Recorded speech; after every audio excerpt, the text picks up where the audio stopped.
Committee on Environment and Natural Resources. The motion being on inquiry into encroachment of the riparian areas in Kenya, that this House adopts the report of the Departmental Committee on Environment and Natural Resources on its inquiry into the encroachment of riparian areas in Kenya, laid on the table of the House on Thursday, the day being September 19th, 2019. The last motion is by the Chairperson, Departmental Committee on Environment and Natural Resources, on inquiry into the death of the 11th black rhinos after translocation to the Tsavo East National Park Sanctuary.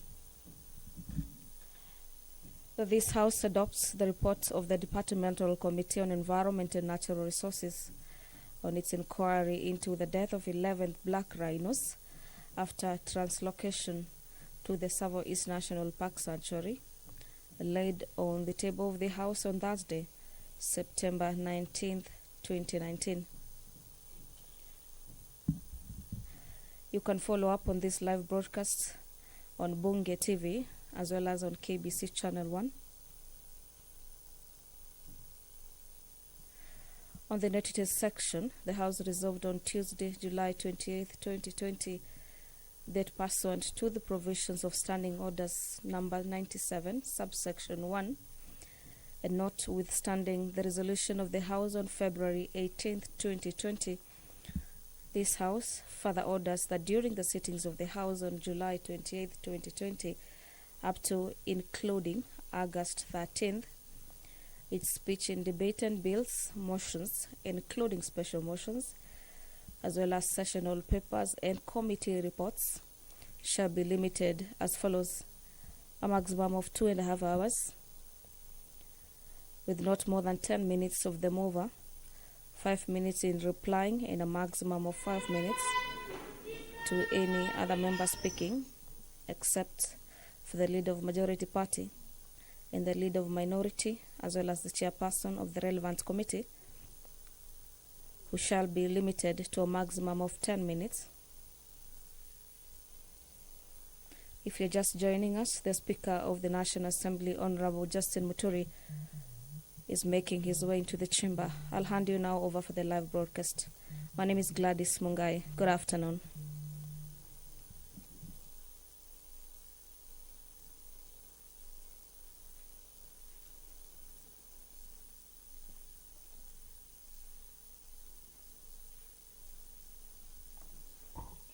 Let us pray.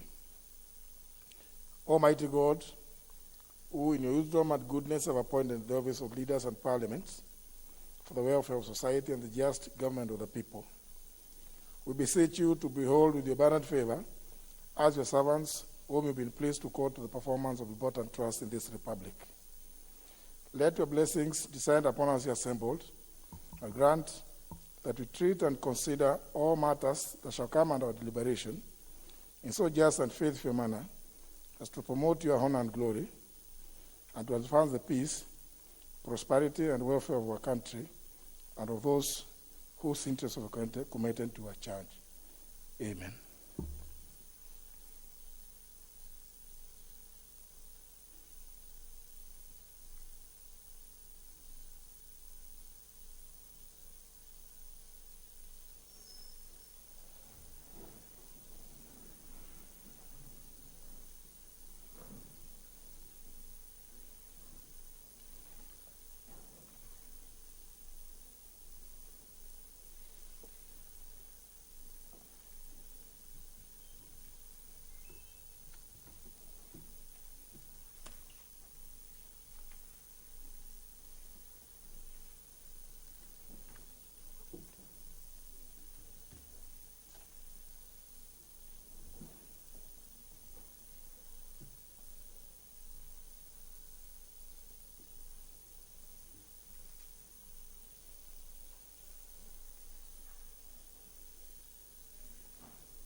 starts.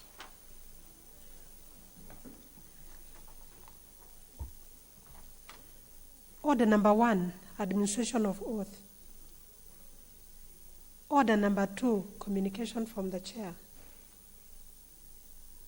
Order number 3, messages. Order number 4, petitions. Order number 5, papers. Yes, Leader Majority.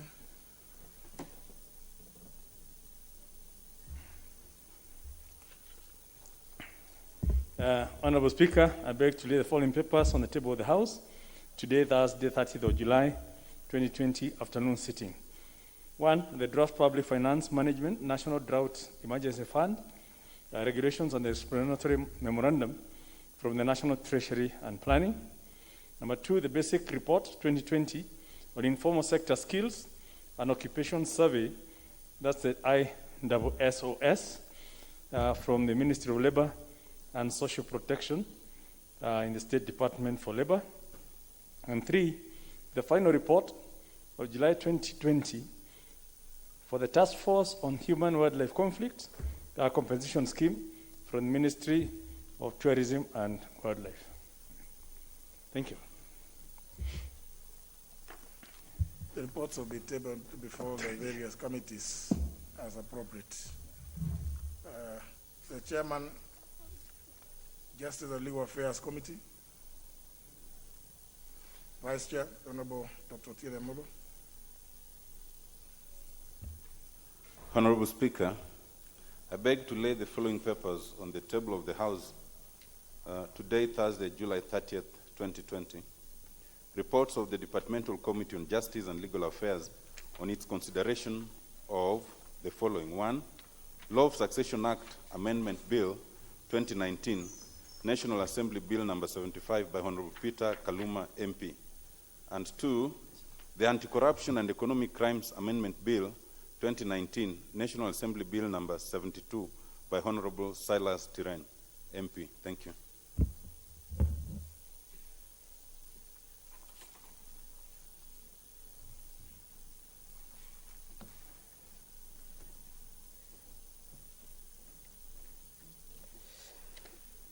Order number 6, notices of motion.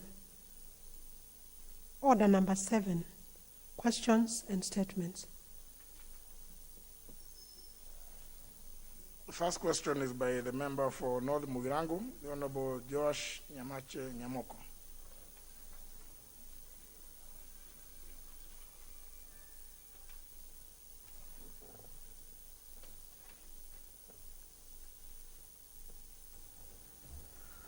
I thank you, Mr. Speaker. Mr. Speaker, I beg to ask question number 128, stroke 2020 to the Cabinet Secretary for Interior and Coordination of National Government. Could the Cabinet Secretary provide a list of all integrated internally displaced persons in Kisii and Nyamira counties? Number 2, could the Cabinet Secretary give an account of all the monies dispersed to the internally displaced persons and a breakdown of all the beneficiaries? Number 3, could the Cabinet Secretary could the Cabinet Secretary further indicate the amount paid to each of the beneficiaries, bank details, and disbursement methodology? Thank you, Mr. Speaker. Well, question is referred to the Departmental Committee on Administration and National Security. Next question by the member for Kieni constituency, the Honorable Kanini Kega. Thank you, Mr. Speaker, and I rise to ask question number 129 of 2020, directed to the Cabinet Secretary for Water, Sanitation and Irrigation. 1, could the Cabinet Secretary provide a status report regarding the program of implementation of household irrigation water storage program by the National Irrigation Authority, indicating the constituencies where the initiative has been rolled out and total number of households who have benefited under the initiative in each constituency? And 2, could the Cabinet Secretary explain why households in Kieni constituency, which is regarded as semi-arid, have not benefited from the program? I thank you, Mr. Speaker. Question to be replied before the Departmental Committee on Environment and Natural Resources. Member for Kisii County, the Honorable Janet Ongera.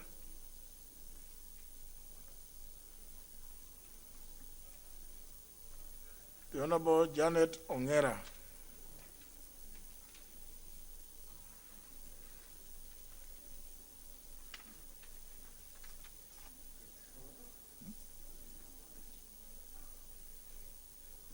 Member requests for the question to be deferred.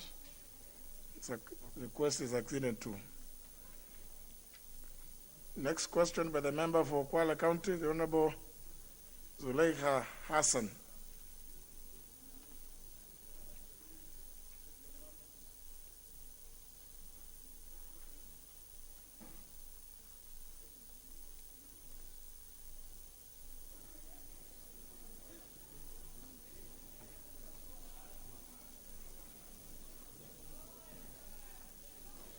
Thank you, Mr. Speaker. I seek to ask question 136/2020 to the National Land Commission.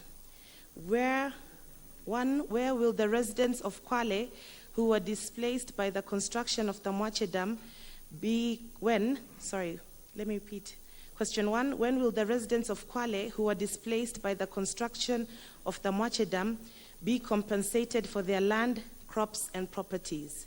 Number 2, how much will the National Land Commission pay compensation for land per acre, crops, each type of crop or plant, and properties? Number 3, when will the livelihood projects, commonly referred as project affected persons for the community, commence? Where will they be located, and what type of project have been planned as identified by the World Bank officials and representatives of the Mwache Dam supervisors? And when will the community be engaged in terms of meetings and other forums? Thank you. Question demands a written answer.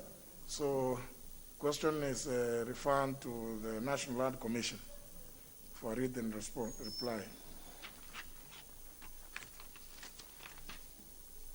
Next question by the member for South Imenti, the Honorable Kaduri Murongi.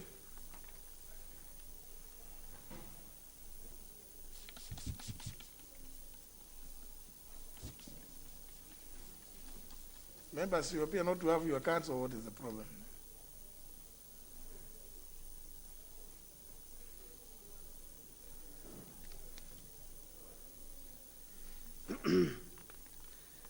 Honorable Speaker, I ask question number 141/2020 to the Cabinet Secretary for Transport, Infrastructure, Housing, Urban Development, and Public Works.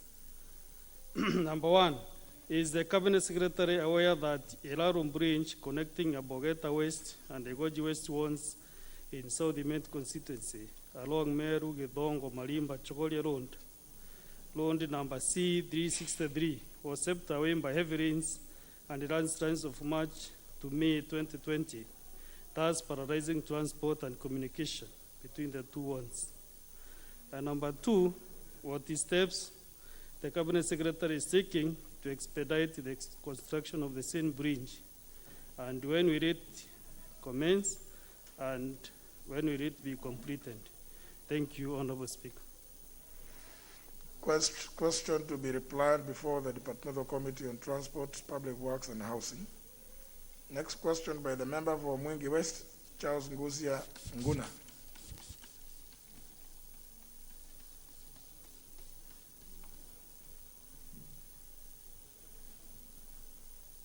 Thank you, Mr. Speaker, for the opportunity given to me. Mr. Speaker, I beg to ask question 142 of 2020 to Cabinet Secretary for Energy. 1, what is the status of electricity connection and storage projects to all public institutions in the Mwingi West constituency under the last mile and rural electrification and renewable corporations? 2, could the Cabinet Secretary explain why Kenya Power Mwingi region has taken long to carry out repairs and maintenance, including replacement of faulty transformers, which has resulted to frequent occurrences of blackouts in the constituency? 3, what measures has the means to put in place to address the low voltage for some areas in Mwingi West that persisted since the month of March 2020 to date. Thank you, Mr. Speaker. Question to be replied before the Departmental Committee on Energy. Next question by the member for Sigor, the Honorable Peter Ochakapong.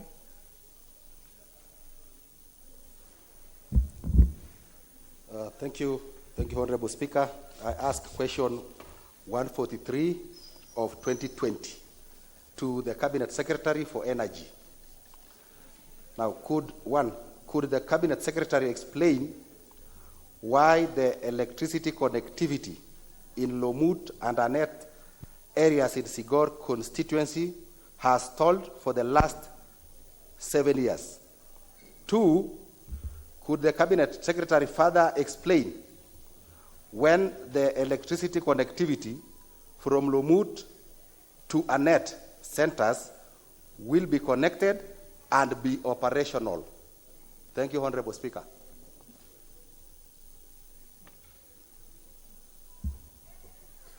Question to be replied before the Departmental Committee on Energy. Last question by the member for Sabatia constituency, the Honorable Alfred Agoy.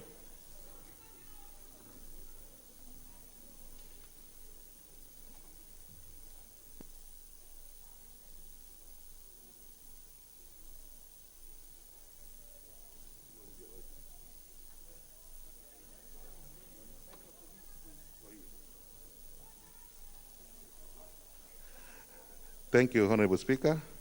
I rise to ask question 144 of 2020, directed to the Cabinet Secretary for Petroleum and Mining. Number 1, could the Cabinet Secretary state and provide details on the areas covered by the Liranda Corridor gold exploration in Western and parts of Nyanza region, name the companies prospecting in these areas, their ownership, and the processes that was used to identify and award rights to the prospective gold in these areas. Number 2,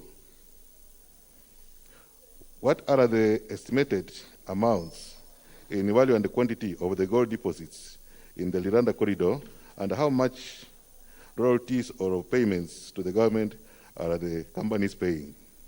Number 3, could the Cabinet Secretary explain the mining methods recommended and being used in the mining of the gold at the particular region, and provide the the environmental impact assessment that was done?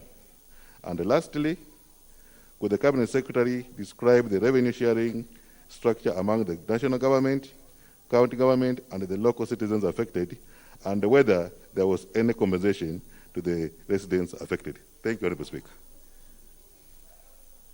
Very well. Question to be replied before the Departmental Committee on Environment and Natural Resources.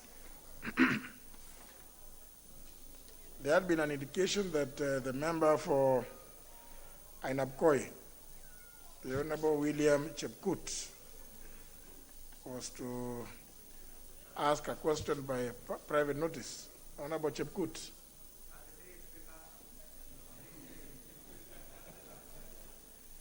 The Honorable Chepkut Chirchir. Yes, sir. Mr. Speaker, sir, permit me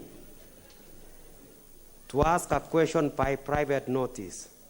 1, is the Cabinet Secretary aware of the increased cases of insecurity in Ainapkoi constituency, particularly in Kapsoya Ward, Ilula, where one, Ibrahim Hussein Murgor, passport identification card number A1763002, the son of the late Charles Murgor, presidential escort commandant of the late 2nd President of the Republic of Kenya, President Moi, was murdered on the night of Friday, 24th July 2020. 2, what steps is the ministry taking to ensure security in Ainapkoi constituency and further investigate, arrest, and prosecute of the perpetrators responsible for the murder of the late Ibrahim Hussein Murgor? Honorable Speaker, sir, permit me to thank Honorable Paul Koinange, Hebo, with assurance of bacon, hope, and with assurance of profound respect. Thank you, Honorable Speaker, sir. God bless you.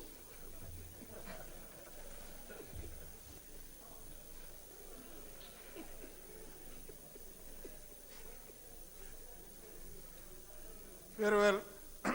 The member for Ainapkoi, the question will be replied to before the Committee on Administration and National Security, as you've said, ably chaired by Honorable Paul Koinange.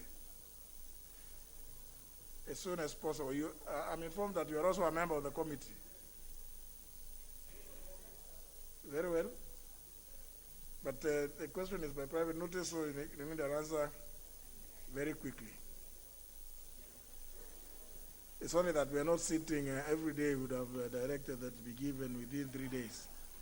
So indeed, by by Wednesday next week, the answer should be available, which is the date when the House next sits. Go to second part, which is a request for statements. The first request is by the member for Mwatate, the Honorable Andrew Mwadime.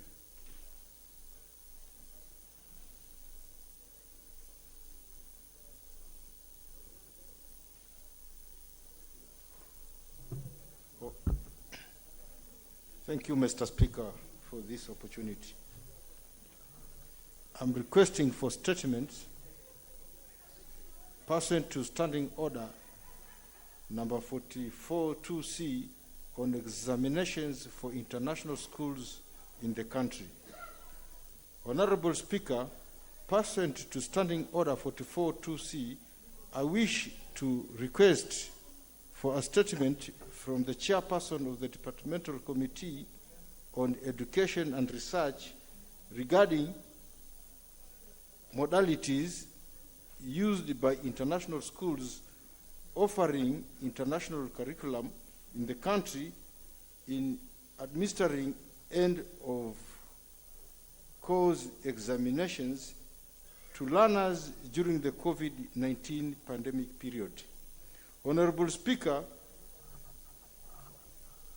Kenya boasts of a number of private international primary and secondary schools. Their supplement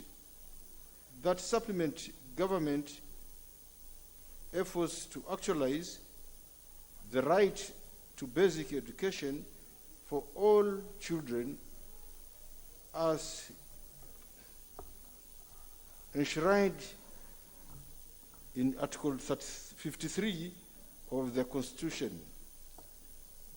These schools offer international curriculum, run a United Kingdom, UK-based academic calendar that differs from the Kenyan education system, that is popularly known as GCSE.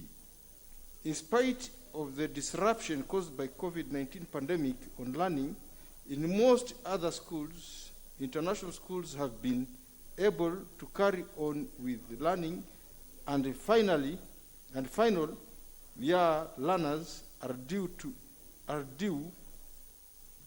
to sit the end of course UK-based examinations in October/November 2020 and January 2021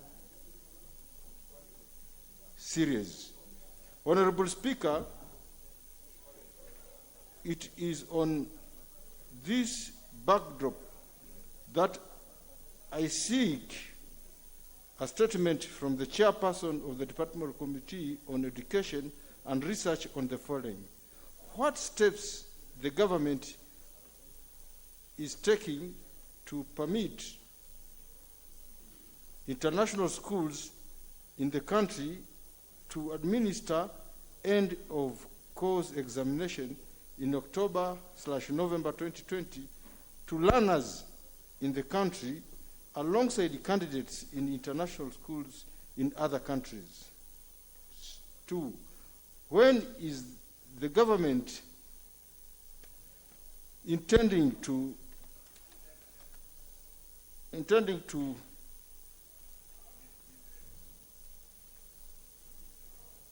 Mr. Speaker, I don't know what's wrong with my eyes. They have refused to see completely. I can't see completely, Mr. Speaker.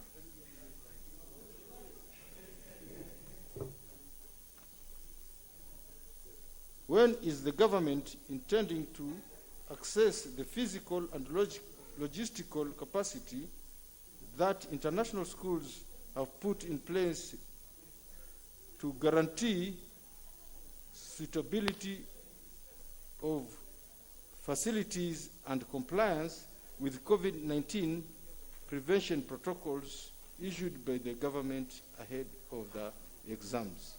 Thank you, Honorable Speaker. Well, notwithstanding the COVID-19 pandemic, I think I would advise you to seek the assistance of an obstetrician, because you appear to be having problems reading. Well, the statement will be given by the, as you have requested, the chairperson of the Committee on Education and Research. I don't know how long the chairperson, how much time you'd want to, in order to get the response.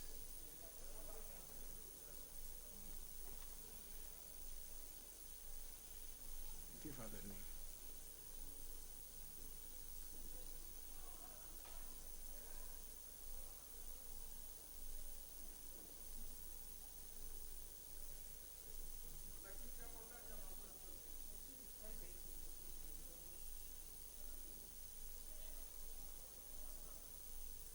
Give her the mic.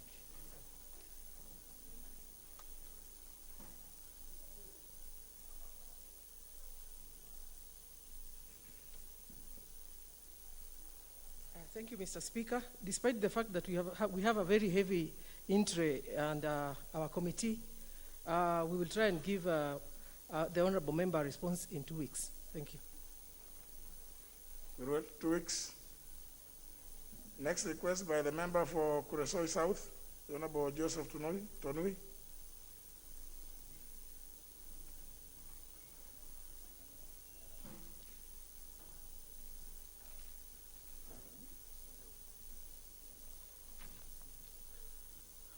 Thank you. Thank you, Honorable Speaker, for giving me this opportunity to seek for a statement regarding community conflicts in Olbosmoru area and along the borders of Narok and Nakuru counties. Honorable Speaker, pursuant to standing orders 44-2C, I seek to request a statement from the Chairperson, Departmental Committee on Administration and National Security regarding community conflicts in Olbosmoru area and along the borders of Narok and Nakuru counties. Honorable Speaker, there have been persistent fights and conflicts between the residents living in Olbosmoru area and along the borders of Narok and Nakuru. The latest conflict was on Tuesday, 28 July 2020, and tension has continued to date. This has led to loss of over 10 lives, over 70 injuries, destruction of properties, and 200 houses has been burned already. Further, There have been conflicts for the past several years over the same matter. Honorable Speaker, it is on this background that I seek a statement from the Chairperson, Departmental Committee on Administration and National Security to the following.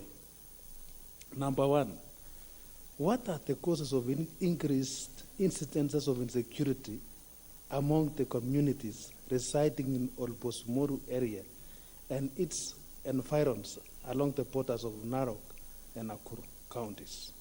Number two, why were the police officers stationed at Olbosmoru area serving under the anti-stock theft unit withdrawn 3 weeks ago? Number three, what measures is the ministry putting in place to ensure a lasting solution to the perennial conflict and insecurity in that area? Number four, what measures is the ministry putting in place to ensure that the affected families are duly compensated for the loss of lives of their loved ones, property destroyed, houses, and cost of hospitalization for those injured, and by when? Thank you, Honorable Speaker. Thank you.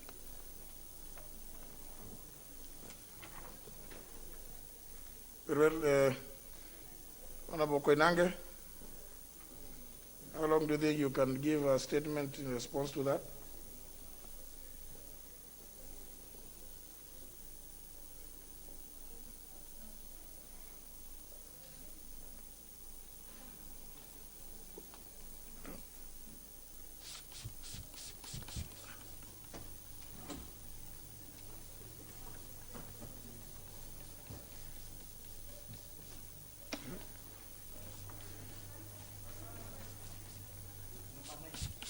Just just press your, okay, fine. Move next to that one. Yeah, thank you, Honorable Speaker.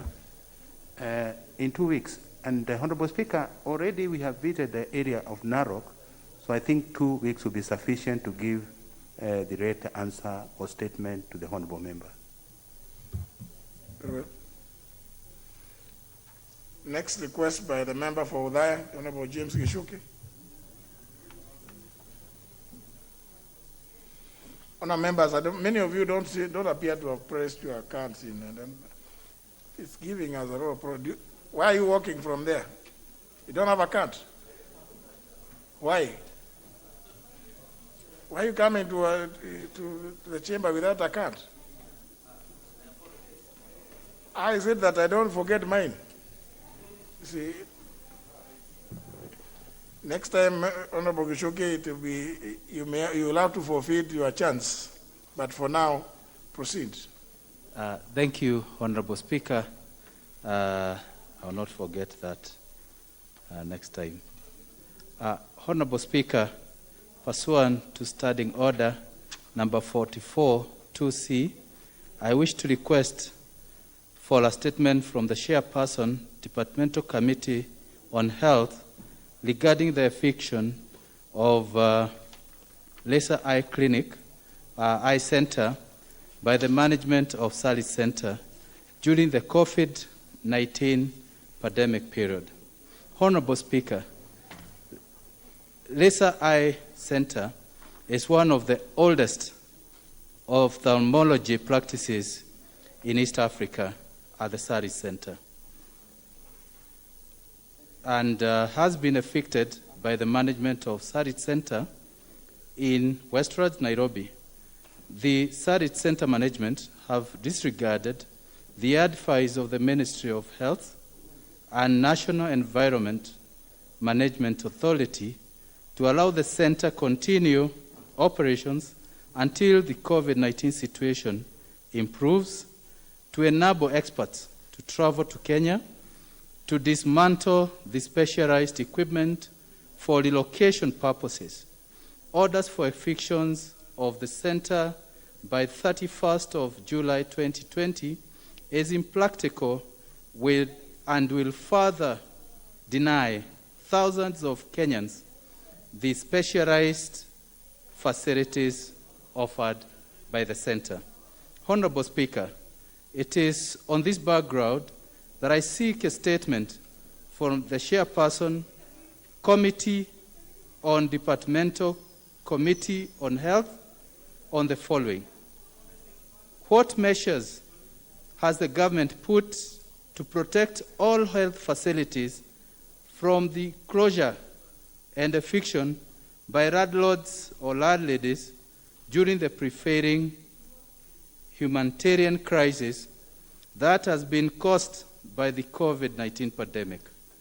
Could the ministry consider investigating into the circumstances that led to the approach taken by the owners of the Sally Center towards decisions and manner of eviction of MS Lisa Eye Center, which may be effectively undermining the government efforts in combating the COVID-19 pandemic? Thank you, Mr. Speaker. Chair, Health. Thank you, Mr. Speaker. Bearing in mind that we have very few ophthalmologists in this country, Mr. Speaker, my committee will seek for a period of around 2 weeks, and we'll be able to get the statement and report to the House. Thank you, Mr. Speaker. Very well. Responses to statements? The response first is by the Chair of Defense and Foreign Relations Committee, the Honorable Kato.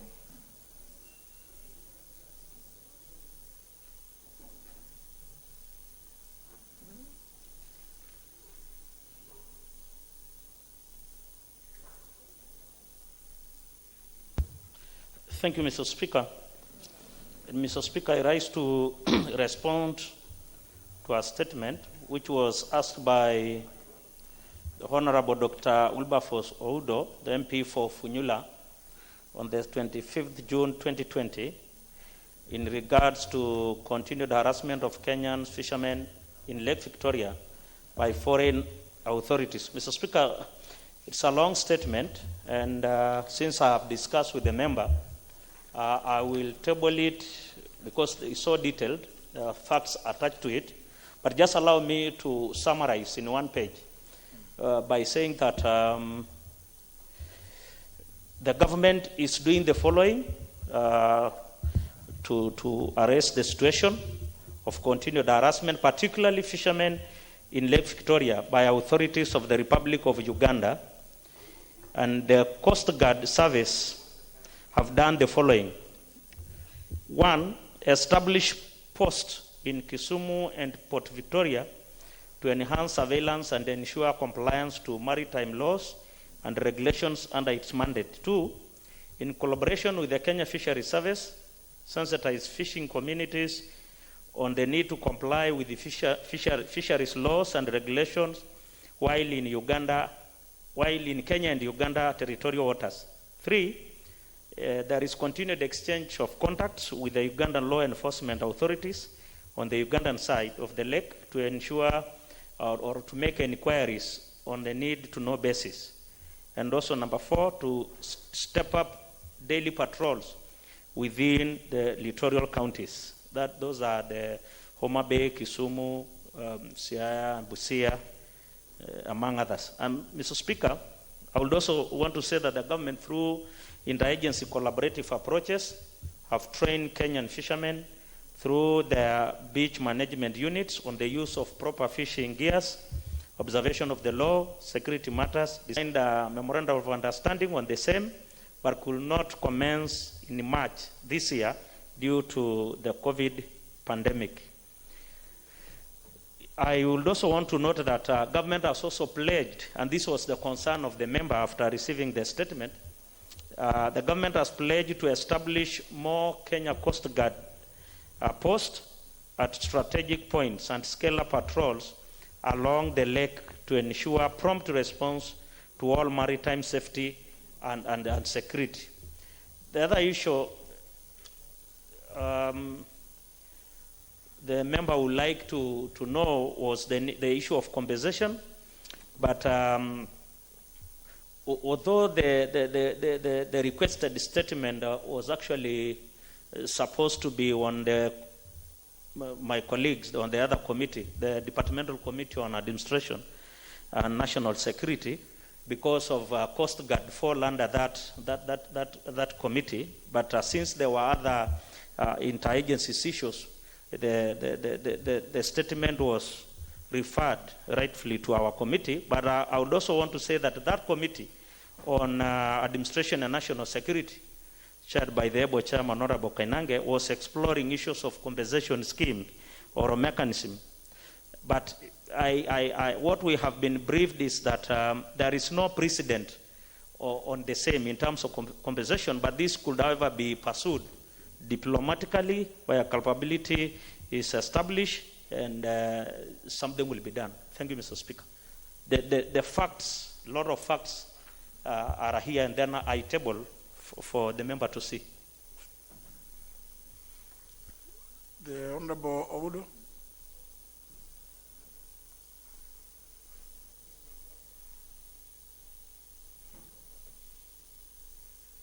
Honorable Speaker, yes, I've had a discussion with the chair, and then normally cross over to harass our people. So I've asked him if you could kindly request through the departmental chair, Mheshimiwa Koinange, to request Coast Guard probably add an additional speedboat within that section of Lake Victoria so that we are able to arrest these notorious invaders who come to harass our people. Second, Honorable Speaker, probably it's a matter that requires further interrogation, because as the response clearly indicates, the breeding point for fish is at the mouth of River Sio. They breed, then they move upstream. So honestly speaking, Honorable Speaker, I know this is a complicated matter. When our fishermen go to fish, they're simply going for their fish. They're not going for anybody's fish. So the harassment by the Ugandans, it's a provocation, which if it's not checked, we will, of course, retaliate the best way we know. Because fish has got no passport, it doesn't indicate whether it's Ugandan or Kenyan. Otherwise, it's a good attempt to answer the question. We'll pursue the matter from there. Thank you, Honorable Speaker. Glad to know that the fish have no passports, but they breed at the mouth of River Sio. That would appear to give them some identity of sorts. But, yeah, because Honorable Oundo says that the fishermen from Funyula merely go to collect what belongs to them rightfully, since they will have bred from the mouth of River Sio. Well, next statement is by the chair of Departmental Committee on Education and Research in a response to a request made by the Honorable Rehema Jaldeza.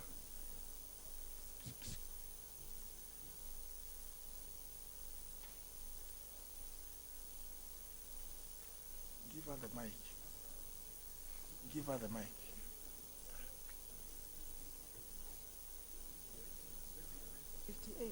Thank you, Mr. Speaker. Thank you, Mr. Speaker, and I arise to give a response to the request for statement regarding placement of students from Isiolo County into institutions of higher learning by Honorable Jaldesa. Her question was, why is it that over the past few years, no student in Isiolo County had been admitted to pursue the traditionally perceived lucrative courses such as medicine, pharmacy, law, engineering, architecture, among others? Mr. Speaker, our response is all applicants, regardless of their counties, are given a fair chance to compete for programs. They submit applications on the same platform and are subjected to uniform criteria. That notwithstanding, it should be noted that the placement of government-sponsored students to universities and colleges is based on merit and applicants' listed choices. It is further determined by the declared capacity in each program, which limits the number of government-sponsored students that can be admitted in a program. The fewer the capacities, the more intense the competition gets. Question number 2, Mr. Speaker, reads, what measures has the ministry put in place to ensure that application and selection of students from marginalized regions, and in particular Isiolo County, is done fairly, including affirmative action, and with a view to promote equity and balance for all applicants? Mr. Speaker, our response is, the ministry, through the Kenya Universities and Colleges Central Placement Service, has put in place a placement policy that ensures that the selection of students is subject to uniform criteria, that all applicants must satisfy to be placed in a program. The policy also ensures that applicants are ranked in their performance in the KCSE examination and placed into programs of their choice for which they qualify based on merit. In addition, the ministry, through the Kenya Universities and Colleges Central Placement Service, has put in place an affirmative policy, action policy for gender, persons with disability, and marginalized regions. As a result of this policy, Mr. Speaker, applicants from marginalized counties, including Isiolo, get a concession of up to 2 points on the cutoff points for various degree programs after competitive placement. This, therefore, enables the ministry to create additional opportunities in competitive programs to applicants from marginalized counties without exceeding the declared capacity of the programs by more than 10%. For example, in the past 3 years, Mr. Speaker, 41 students from Isiolo County have benefited from affirmative action. Of these, 34 who had been competitively placed and moved to better courses, while 7 who had initially missed out on competitive placement secured courses on affirmative action. Mr. Speaker, her last question was, what measures is the ministry undertaking to ensure distribution of such courses is done equitably to students from all areas of the country? Mr. Speaker, our response is, the placement policy ensures that the selection of government-sponsored students is done on merit and considers applicants' listed priorities. In addition, affirmative action is undertaken for persons with disability, gender, and marginalized regions. The affirmative action is as follows. 1, affirmative action for minority and marginalized regions.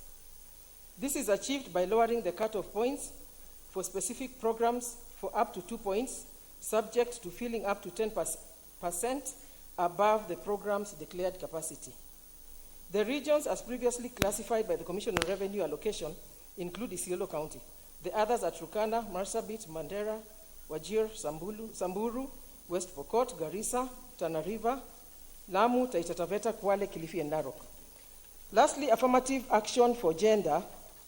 This is achieved by lowering the specific program cutoff points by up to 2 points, subject to attaining a representation of a third of either gender and not exceeding the declared capacity of the program by more than 10%. Affirmative action for persons with disability is achieved by 1, placing all degree applicants with overall grade of C+ and above and have visual or hearing impairment into programs of their choice, subject to meeting the minimum admission required for their degree choices. 2, lowering by 3 points the overall cutoff point for degree programs for applicants with physical impairment, subject to meeting the minimum admission requirement for their degree choices. Mr. Speaker, for example, in the just concluded 2020-2021 placement cycle, a total of 2,648 applicants benefited from affirmative action, comprising 331 applicants with disabilities, 1,638 from marginalized regions, and benefited 679 applicants under gender affirmative action. Thank you, Mr. Speaker. Honorable Jaldesa. Thank you, Mr. Speaker. Mr. Speaker, allow me to take this opportunity to congratulate my sister, Mheshimiwa Florence, for being nominated the chair of Education Committee. Elected, sorry. Thank you. Mr. Speaker. Don't worry, it could be part of the marginalization. Exactly. Thank you. Mr. Speaker, secondly, I would like to say that this response was sent to me today at about 1:45. Therefore, I did not have adequate time to digest the response. However, when I perused through it quickly, the answer was not very satisfactory to me. However, I still have hope because Mheshimiwa Florence is somebody I can always interact with and engage her further. Having said that, Mr. Speaker, the fact of the response does not resonate with what is on the ground.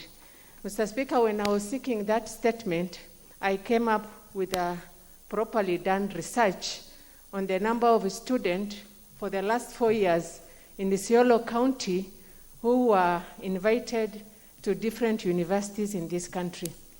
Mr. Speaker, I was able to show for the last 4 years the kind of qualifications we had from Isiolo and the type of colleges that they were invited to, especially the courses, and we felt we were denied our rights. Mr. Speaker, to date, we get doctors from other part of the country to come and work in our counties. We still engage the services of lawyers from other areas. Well, we have students who perform better. Mr. Speaker, we have two types of students. We have students who go within the schools in Isiolo and those who go to other schools outside Isiolo.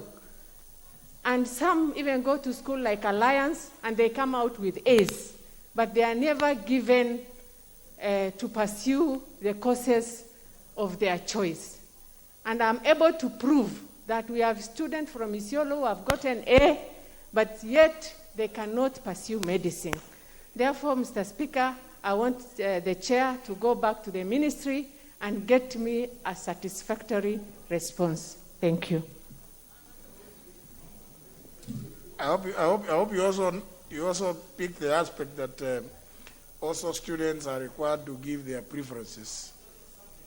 So, you could have an A which does not necessarily entitle you to particular courses.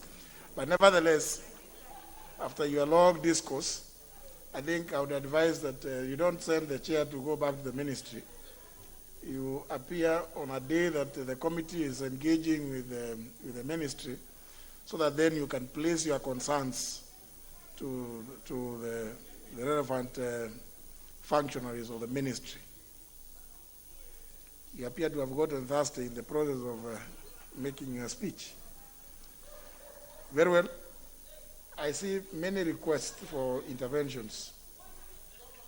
What is the intervention by a member for Mwingi Central? Thank you, Honorable Speaker.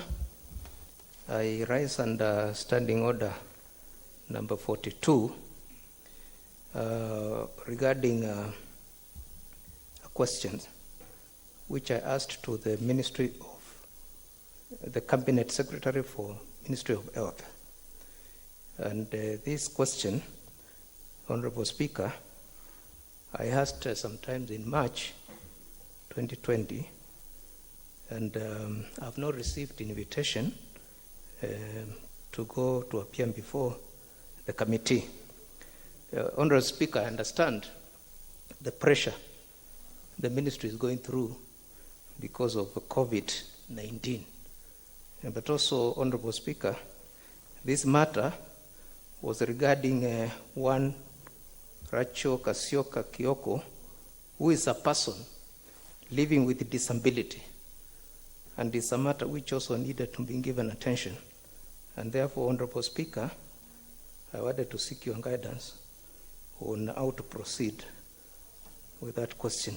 Similarly, Honorable Speaker, there is a question which I asked under private notice, which is actually overtaken by event, but I just wanted to bring it to your attention so that similar events do not occur.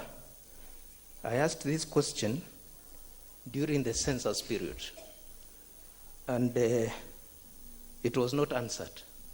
within the 3 days which you directed. And I raised the matter here again in the floor of the House a month later, and you ruled that the relevant cabinet secretary should be called to come and answer me.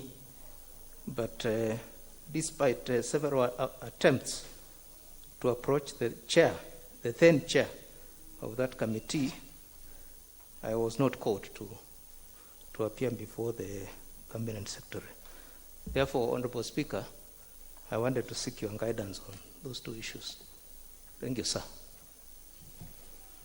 First, I think given this, the period in which we are, and I kind of alluded to it when the question is asked by private notice, since we'll be sitting only on Wednesdays, morning and afternoon, you need to always rise in your place on that next sitting day, that day, if the answer has not been provided.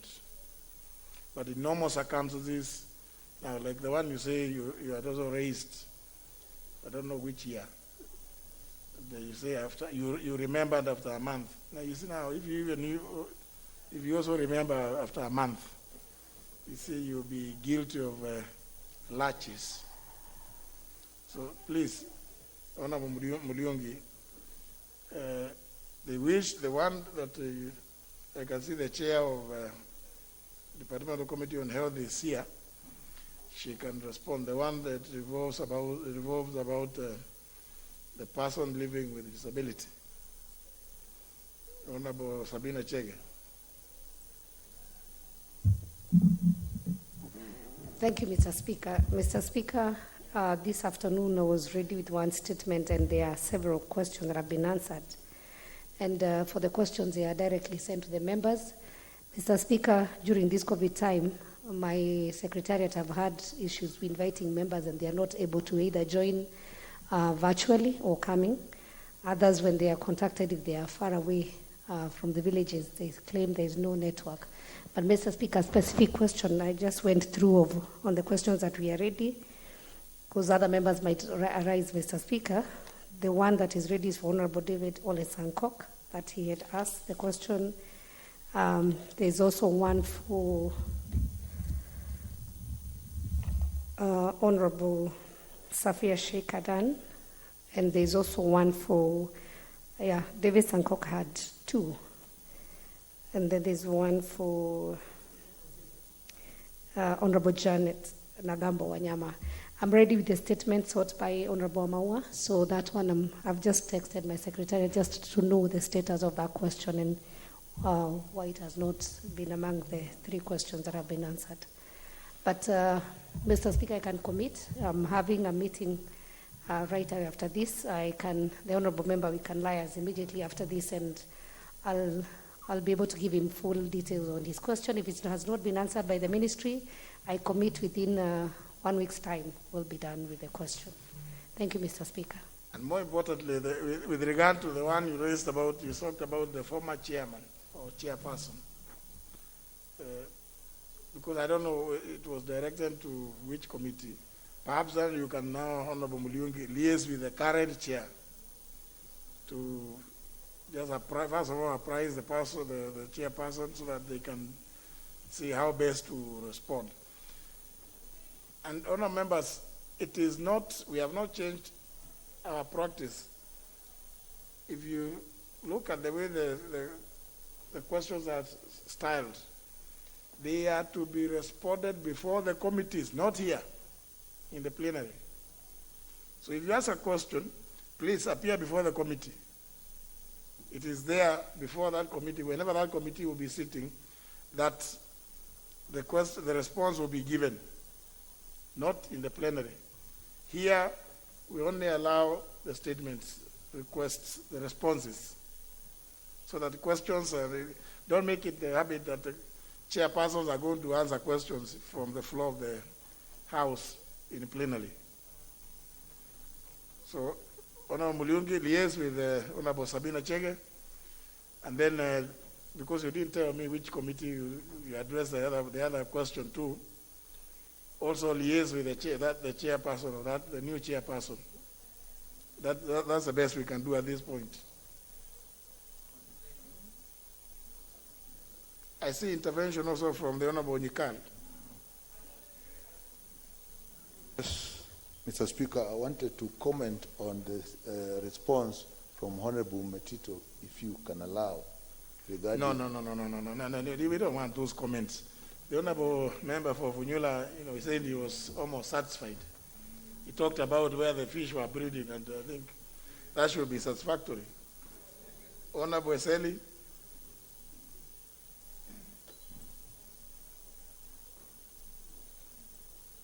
Is something wrong with your mic? Thank you, Mr. Speaker. I think maybe I fall in the same category like Dr. Nyikal, because I wanted to comment on what Honorable Florence Mutua had given about what is perceived as marginalization of Isiolo. Because I was going to urge the chair to probably do a thorough study of these admissions to universities, because I myself have gone through the same in Bungoma County, started from my constituency to the wider Bungoma County, and actually found that our best performing students are not getting the courses they wanted. They are not getting the top courses, architecture, medicine, pharmacy, dentistry, and so on. So there is a problem indeed, and the chair of education needs to study the matter more closely before we dismiss Jardesa's query statement offhand. Thank you, Mr. Speaker. But let's not also send the chair on a wild goose chase. There must be specifics. If you tell the chair to just go and find out what happens, can you imagine how many students? Yes, please. Give us specifics so that she's able to go and investigate and come and make an appropriate response. There's another intervention from the Honorable Makali Mulu. Yeah, thank you, Honorable Speaker. My intervention relates to the questions. And I just wanted to seek your guidance, Honorable Speaker, because when the last session expired, a number of questions actually expired in the session.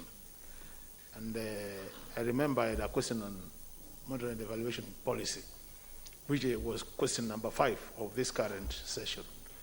And as you have said, up to now, I've not even been consulted, but I would just propose, Honorable Speaker, if it would be okay that the chairpersons of committees, once they get the response, they would also give us hard copies and we read and see whether they're convenient for the reason why we ask them. Because at times, we ask these questions just to get a status. And the issue of the monitoring and evaluation policy in this country is a big issue, Honorable Speaker. So I would wish that the new chair of Finance and Planning could just support us and get that response. Thank you, Honorable Speaker.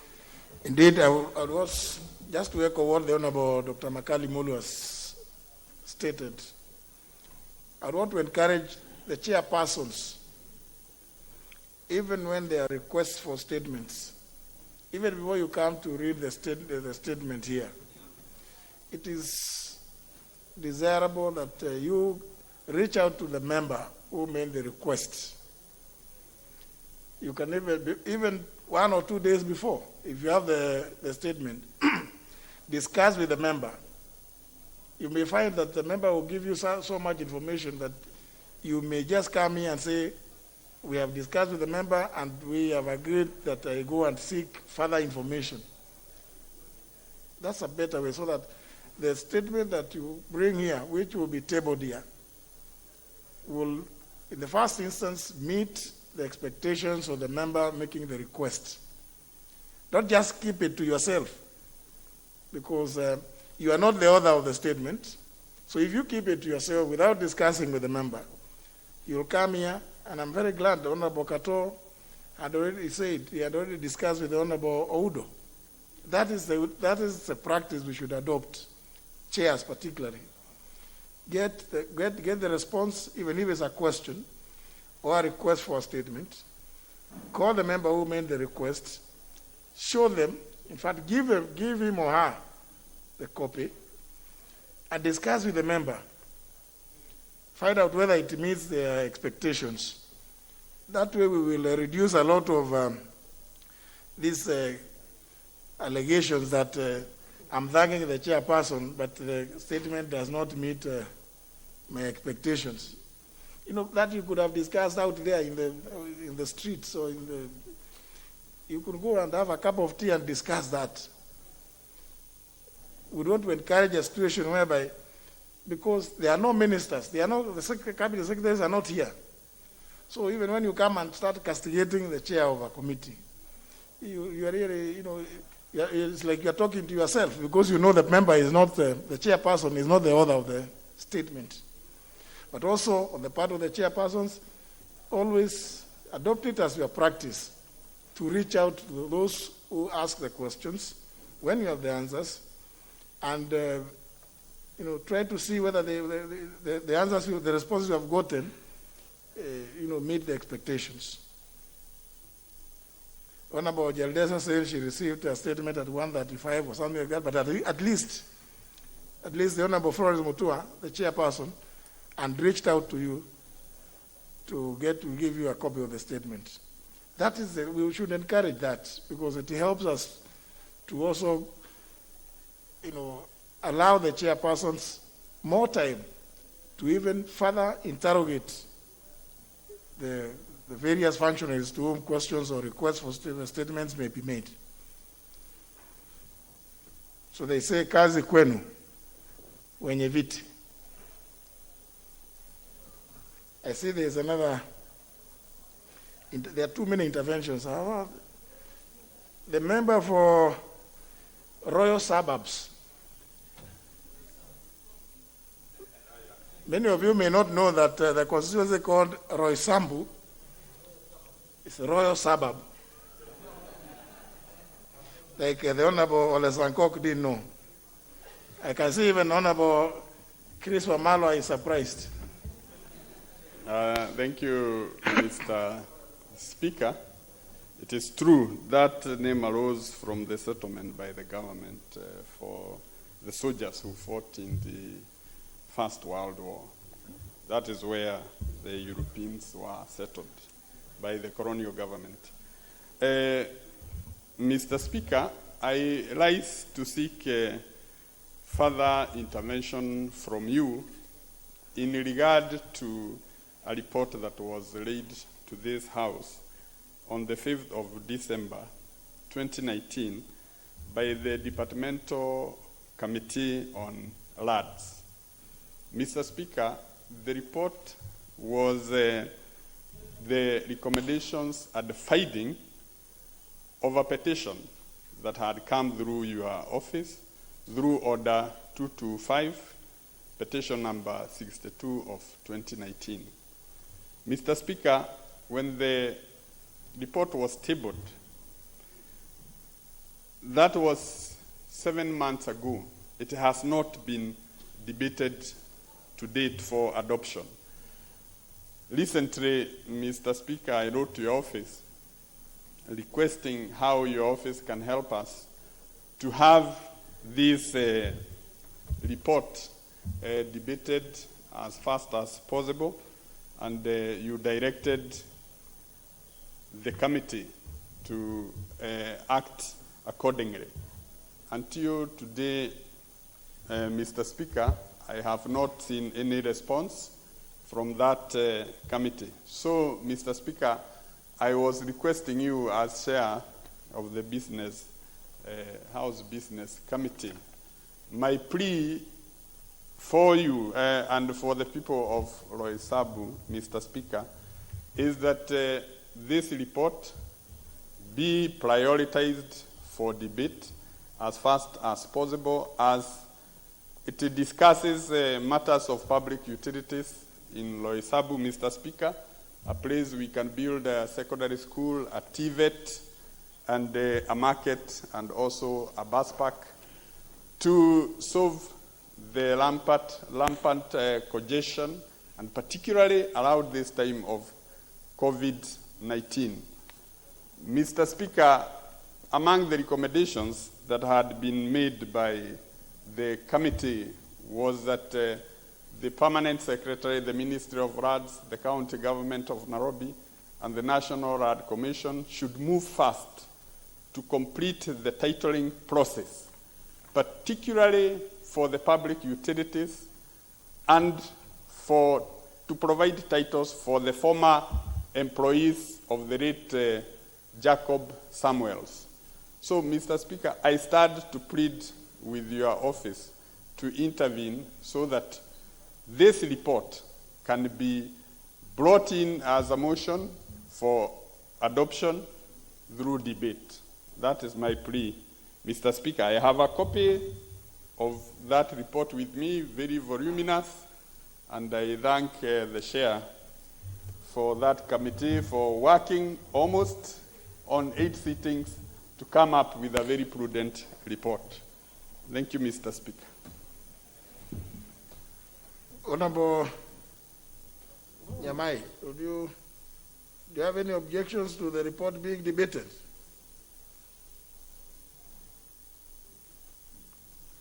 I can see the Honorable Nyamai, although today she is not sitting in the usual place.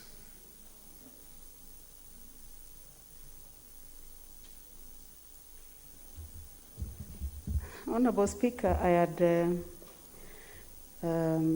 made a request earlier because I wanted to make a comment on the matter that had been raised by the Honorable Jaldesa, because I'm aware of a student who was invited by the university to take a degree called Financial Engineering after getting an A grade from my constituency. So I think this is a matter that needed to be discussed further. So that is why I had put an intervention. But now that you have given me an opportunity to comment on the matter raised by the member for Isambu, we do not have any objection with regard to this matter being debated on the floor of the House, and we seek also your guidance as regards this matter. Thank you, Honorable Speaker. Well, then the clerk should place that report of the committee for debate when the House sits next. Honorable Nyamai and Honorable Eseli and Honorable Jaldesa, and I can see several other members, given these concerns that you have all raised, I think there may be need for one of you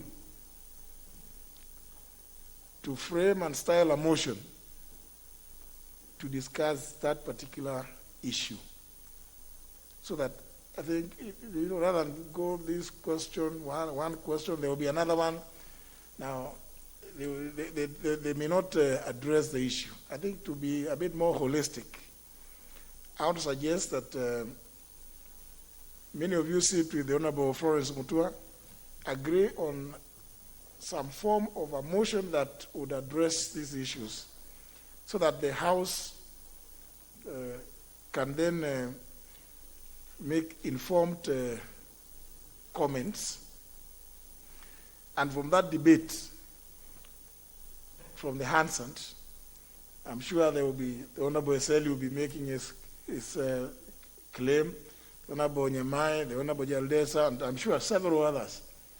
When you pick the Hansard, you will have something a bit more holistic, which may tend to address the issue so that even the committee now will be able to make a good follow-up. But I would want to encourage any one of you to come up with a motion which can be prioritized, because I believe it seems to it's a matter of national concern. So any of you, please, Honorable Eseli, Honorable Jaldesa, Honorable Nyamai, I see the member for Nyando was about to also say something. Please, Honorable Wamalo, I saw. I think if it came by way of a motion and proper resolution, which will be targeted, I think it will be it may in a way go to address the concerns that you've raised. And I think that kind of motion can even be party sponsored so that it gets priority. That will be my advice for now, because I'm sure everyone would say, I also got a boy or some girl who got here, I don't got this other one, and who, I mean, all those from all these various institutions, schools. And it will be difficult even for the chair of the committee, or even the committee as a whole, to be able to address whenever, if it is that becomes so scattered. So please, any of you, you are encouraged to do a motion. But think through it so that the resolutions will be implementable. There was an intervention from the Honorable Suleika. Hai, asante sana Bwana Spika kwa nafasi hii. Nikuko nataka kuuliza pale ripoti ya malalamishi ya wafanyekazi wa kampuni ya Kwale International Sugar Company, kwa ufupi inaitwa Kiscol, imefikia wapi?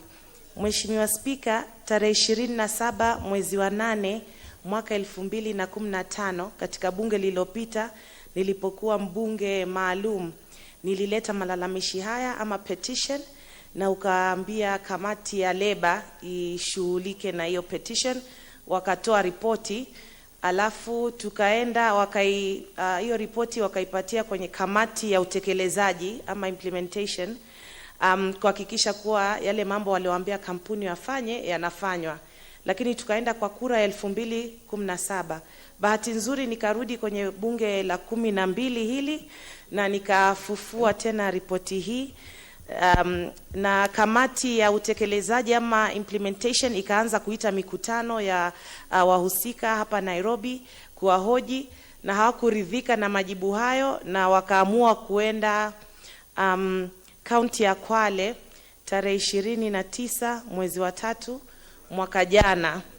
Sasa ni mwaka mmoja toka kamati ya utekelezaji wafike Kwale kwenda kuangalia hali ya wafanyekazi, na hadi leo bado ripoti haijafika hapa bungeni, licha ya kuwa nimeshafata viongozi wa kamati hii mara kwa mara kuwaulizia kuhusu hii ripoti.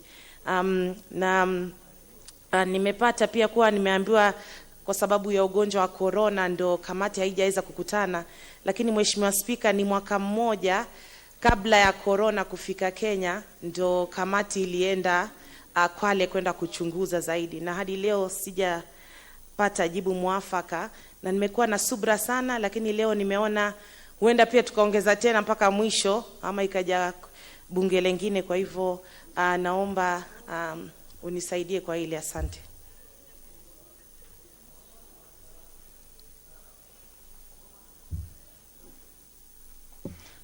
Committee on Implementation.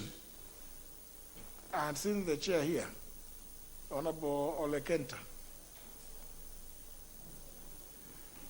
apparently also due to COVID, the chair is absent.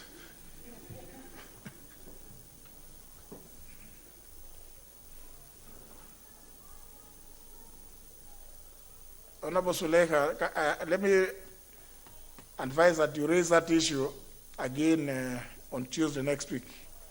And the chair of Wednesday, the chair of the Committee on Implementation, please be ready to give an answer as to what is happening, because the report had been adopted. Honorable Sankok, what is your intervention? Honorable Speaker, mine was overtaken by event because I Very really well. wanted to say about our Posimoru. The clashes that are there have cost 10 lives and 70 other injured, and we are really very pained on those issues. But I have discussed with Honorable Kwenanga is here, and we have discussed in details, and we'll know how to tackle it. Thank you. Now, honourable members, there are so many requests. We are just going to deal with the requests, interventions. So we'll never get to business. Honorable Wamalwa. Thank you, Mr. Speaker. Mr. Speaker, mine has been overtaken, but was pertaining Jaldesa's concern, where she talked of AIDS. You know, an A normally comes from 70% to 90%.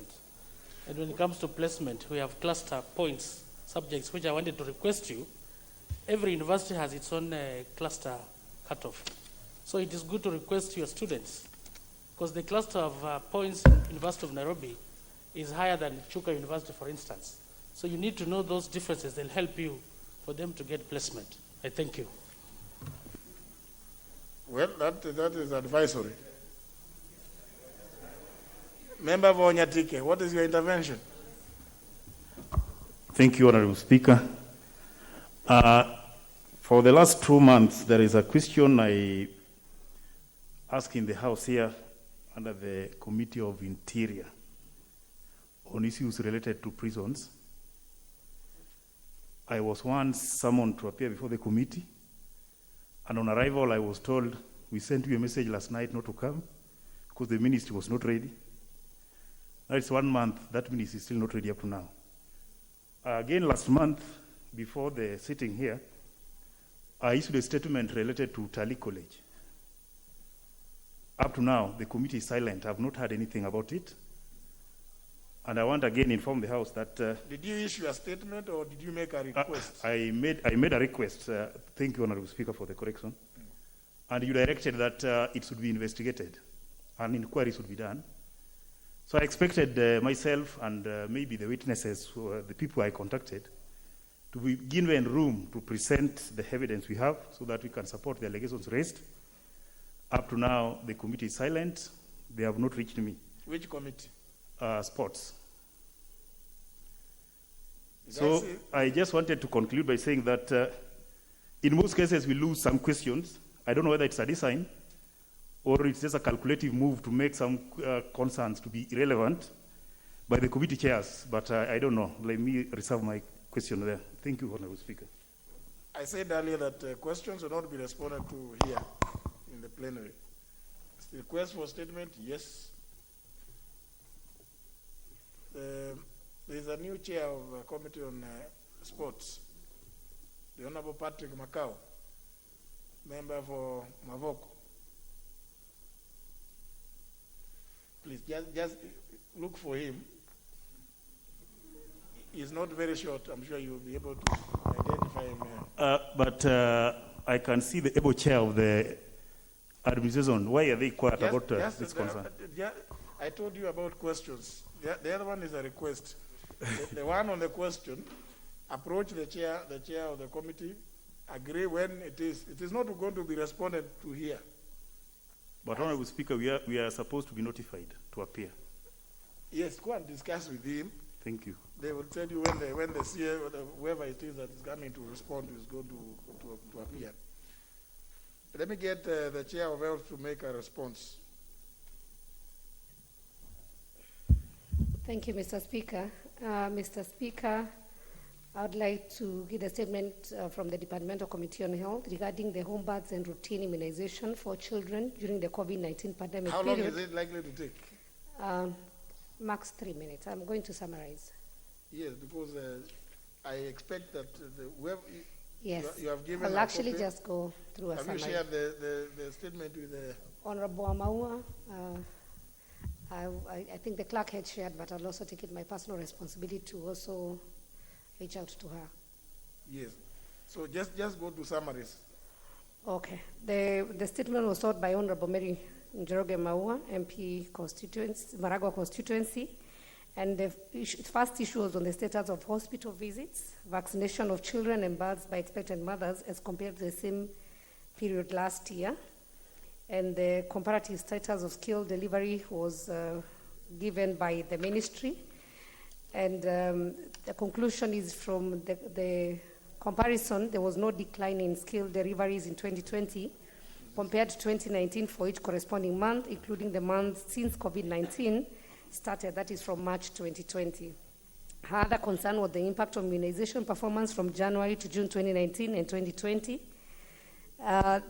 There is a marginal reduction of absolute number of children reached for immunization services from a monthly average of 107,300 last year to an average of 98,000 children for the period of after onset of the COVID-19. Overall, 606,000 children were vaccinated between January and June 2020 compared to 643,000 children vaccinated during the same period last year. It is expected to decline again moderately in the face of above challenges and vaccine supply issues. The other issue was what measures has the relevant ministry taken to support expectant mothers who hope to give births at home, including access to medical assistance or referral services after birth. The ministry has put measures in place to encourage and ensure continued access to skilled deliveries in health centers. The Ministry of Health strongly discourages home deliveries for many, many reasons. And one of them is that Kenya does not have a human resource and reproductive health commodity support system in place to manage home deliveries or handle emergencies that can routinely arise from any birth occurrence, including what may begin as a normal delivery. Number two is that home deliveries pose a particular high risk of COVID-19 infection and transmission, as the home environment is not designed for suited for the necessary for infection prevention protocols or infection birth waste handling. These are only possible within a health facility setting. And number three, home deliveries poses grave risk both to the mother and newborn, including death from complications that cannot be attended to in a timely manner and by persons with correct skill. Evidence has shown that skilled delivery, which is synonymous with health facility delivery in Kenya, is a proven intervention of preventing mother and newborn deaths. And the ministry has reached out to all players to facilitate pregnant mothers to access skilled delivery in health facilities, and is continually innovating to use progressive platforms to ensure all women in the nation can reach the nearest health facility safely and as needed during the period of COVID-19 and beyond. The ministry has also executed its constitutional mandate and developed guidelines, and is continually building capacity across the country to ensure maternal health services are prioritized as essential services that must continue to be provided safely both to the mother and to the health care. Our mothers are particularly encouraged to enroll for Linda Mama Universal Insurance Program once they establish that they are pregnant, a program that guarantees free access to skilled care during and after birth throughout the country. And this also goes even to the mothers who are now the teenage mothers who have on increase at this time of COVID-19. The status of the routine immunization services countrywide during the COVID-19 pandemic was her other concern, and the question was which immunization services are being provided. Restrictions of movement on people, limits on capacity of vehicles, and restriction of movement out of and into specific areas, and the curfew initially affected the ability of health workers and clients to access health facility, affected the last mile distribution of vaccines and related logistics, and also affected scheduling of shipments and clearance of vaccines and related logistics in the country. However, the restrictions on meetings and the need for social distancing means most planned immunization strengthening activities were put on hold, and most of the activities involving community mobilization, health worker engagement, outreaches, micro-planning meetings, and other supplementary immunization activities were also put on hold, and most of which wouldn't have been done remotely. Reprioritization of government expenditure to support COVID-19 response and emerging issues slightly impacted vaccine financing, affecting the operations. The school-based program, especially related to the recently HPV vaccine, has been greatly impacted due to the closure of schools and restriction of gatherings, and reallocation of staff from immunization services delivery to COVID-19 response has slightly weakened the country immunization capacity. On the steps that the ministry has taken to improve the immunization coverage to the children, recognizing the challenges the coronavirus pandemic poses to the healthcare system and immunization in particular, the country, through the National Vaccines and Immunization Program, has put in place a raft of measures to address these challenges, which include dissemination of policy guidelines to all stakeholders and services providers to facilitate continually of routine immunization amid this COVID-19 pandemic. Any disruption of immunization services, even for short periods, could result in accumulation of susceptible individuals and an increased likelihood of vaccine-preventable diseases outbreak. Such outbreak may result in deaths and an increased burden on the health system that is already strained by the response to the COVID-19. Reviewing the services delivery guideline in line with COVID-19 infections have ensured existing guidelines on COVID-19 infection prevention measures during immunization sessions are adhered to, and also physical distancing and avoiding crowding in waiting rooms through scheduling staggering of immunization visits in the day, and also to ensure well-ventilated areas and adhere to social distancing protocols to protect the caretakers and children waiting for immunization. This includes dedicating separate specific rooms for sick visits away from the well visits and immunization, and making provision for assessment and performance of triage to immunization clients, their caregivers for acute respiratory systems and risk factors for COVID-19 first to minimize chances of exposure. There's also communication, that's early communication clearly given to the caregivers on COVID-19 measures and importance of social distancing and the rationale for inclusion of immunization and one of the priority health services during the COVID-19 pandemic. There's also the issue of enumerated cohorts of children who may have missed their vaccines doses and develop an action plan to catch up for vaccination. There's also issue to observe septic techniques during the immunization sessions and perform hand hygiene with alcohol-based hand rub before and after all patient contact with potentially infectious material. And then there's the use of soap and water if hands are visibly soiled. Mr. Speaker, there's also supported the timely procurement and distribution of all vaccines by the ministry to serve as delivery points to ensure that they run uninterrupted availability of immunization commodities.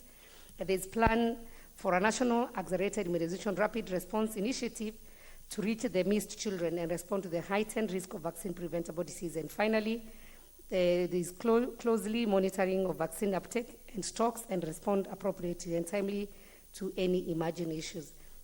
I submit, and on the attachment, also the answers for the members that mentioned earlier, Honorable Janet Nagambo Wanyama, on the question that they had raised, and Honorable Sangok, he told me I'd be referring to him as nominee 001, and Honorable Safia Sheikh Adan MP. I submit, Mr. Speaker. Now it looks that in future we'll have everybody. When you get those statements which are that long, take the salient points, subhead, summarize. Where is the member who made the request?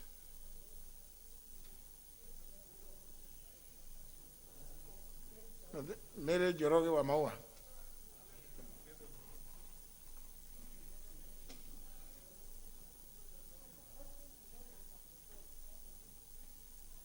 Janet Nangabo. Thank you, Mr. Speaker. Mr. Speaker, as you earlier ruled, it is better for the chairperson to be calling us to the committees because we have a lot of observation down there. That's why we have raised such a questions, Mr. Speaker. So, Mr. Speaker, for now, I don't want to comment on it because I was not invited, and I don't have any other communication apart from just hearing from the chair here. If you can give me time so that I can go and talk to her, because I wanted people from Trans Nzoia County, because of this pandemic, we are the ones facing a lot of problems because they're just dishing out food without even the local leaders being involved. Thank you, Mr. Speaker. But with questions, yes, the questions will be responded to before the committees. Yes.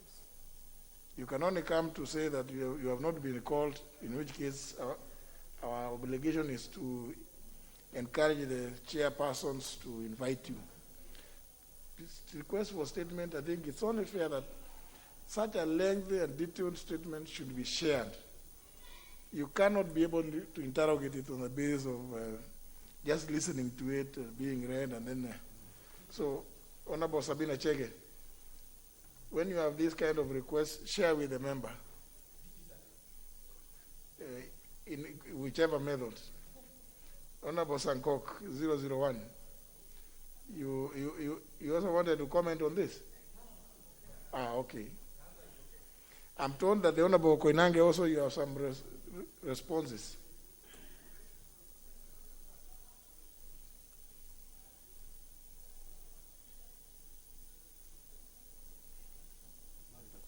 Yeah, thank you, Honorable Speaker.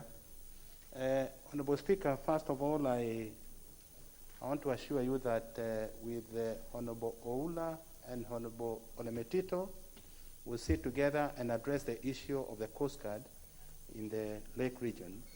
And also, Honorable Speaker, I'll speak to the Honorable Member regarding the prison to see the way forward. Honorable Speaker, I have two statements which I wish to make, if you allow me, Honorable Speaker, and they are both very short, Honorable Speaker. Very well, proceed. Yeah, Honorable Speaker, the first statement is a request by Honorable Aden Duale, Member of Parliament for Garissa Township, he has sought for a statement on registration of persons in Garissa and Wajir counties. He particularly sought to be informed on, 1, when will the youth be issued with ID cards? 2nd, timelines for the implementation of presidential directives on registration of persons in the affected areas. And thirdly, Honourable Speaker, what did the task force do after the verification was completed? Honourable Speaker, I wish to state that in the 1990s, some residents of Wajir, Garissa counties were registered as refugees in Ifo and Dadaab refugee camps. Their fingerprints were therefore captured in the refugee database, which has made it very difficult for them to acquire national identity cards. Honourable Speaker, following the directive of the President, the government formed an inter-ministerial task force to come up with strategies to verify the claims. The task force developed guidelines, and consequently, the verification exercise for persons from Garissa and Wajir counties was launched on November 8, 2019, and verification commenced immediately. Honourable Speaker, the vetting teams at the sub-county level handled a total of 19,272 applicants, which 4,702 in Wajir County and 14,480 in Garissa County. As stipulated in the guidelines, after the initial identification, the application forms need to be verified by the county security and intelligence committees. Honourable Speaker, however, the exercise was slowed down by the COVID-19 pandemic. Once exercise is completed, the eligible youth will be issued with identity cards. Honourable Speaker, I want to state that I was on the ground in Dadaab with my committee when we went for the refugee bill. And I did promise the elders, the opinion shapers in that area of Garissa, that once everything is in place, these things will be concluded. So again, I want to assure even Aden Duale that this matter will be concluded once this vetting process has been done. Thank you, Honourable Speaker. Honourable Duale.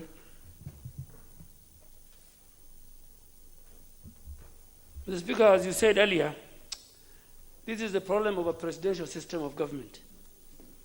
You know, now Honorable Koinange is just a colleague like me.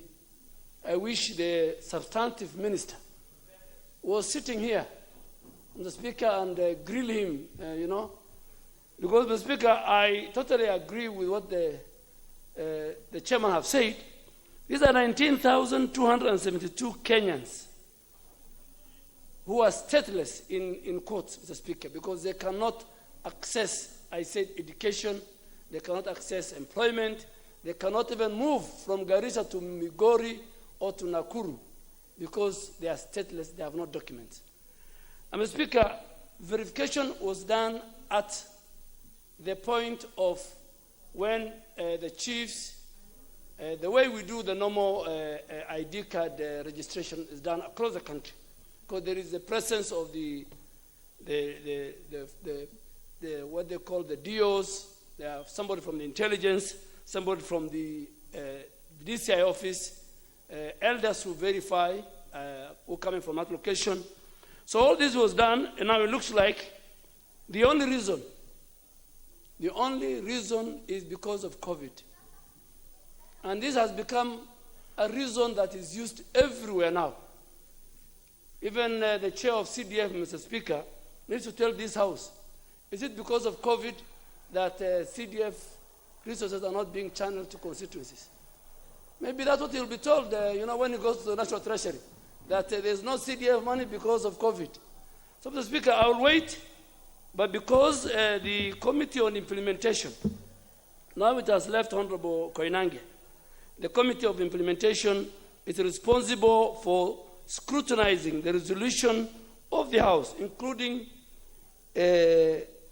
adapted committee reports, including statements submitted like this one.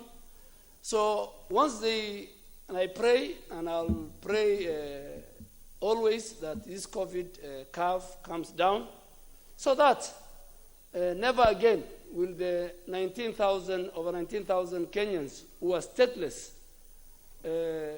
can get their state as citizens of this country. So, Mr. Speaker, I really want to ask Honorable Koinange, because he has been to the areas particularly and met those parents and those youth, that also to make a definite responsibility as the chair to follow up with the Ministry of Interior and more so the Director General of Registration of Persons, so that these Kenyans can get. But I will follow up also maybe before the end of our session this year, so that we can, the chairman of implementation can follow up whether this thing has been implemented. I thank you, Mr. Speaker. Now, you see, now, Honorable Sankok, that one, he said, I hope you are something on this, not for purpose of something called Mzalendo. Honorable Speaker, the answer from Honorable Koinange is my good friend, but it's not satisfactory, Honorable Speaker. When he says that these people registered with a refugee camp, how did Kenya allow them to register in the refugee camp? Because it is only in Kenya where the pregnancy take place, impregnated by a Kenyan, given birth in Kenya, a person given birth in Kenya, assisted by a Kenyan registered medical personnel.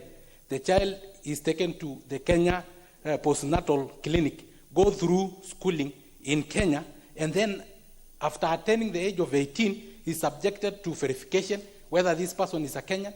Surely, from the time of being given birth to the time is being verified. Honorable Speaker, we need to give our Kenyan citizen, just like any other person from any other part of this country, from northern Kenya, proper documentation and on time and timely. But the issue of being registered to become refugees, they should have been denied the opportunity of becoming the refugees because they were known to be Kenyans, because they were given birth in Kenyan hospitals. Thank you, Honorable Speaker. You got it absolutely wrong. Because had you first of all listened to the request by the Honorable Duale, then you would have been in a position to understand.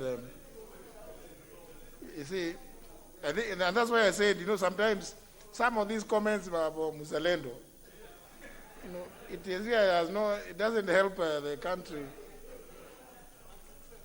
The Honorable Duale is satisfied because he, first of all, in a statement, a request for statement, he actually laid down the reasons what happened for those people to end up being registered as refugees. In the response, the Honorable Koinange also has said from around some date in November, the process of verification, everything has almost been concluded. So when you say that now, I don't know about people being born, I don't know being taken to, I think these are stories which are not really helpful. Honorable Chachu, you also are not satisfied, is it? Chachu Ganya. Mr. Speaker, I just want to comment briefly on the issue that was raised by the MP for Garissa Town, Rawadwale. Mr. Speaker, it's a unique issue because here it involves refugees.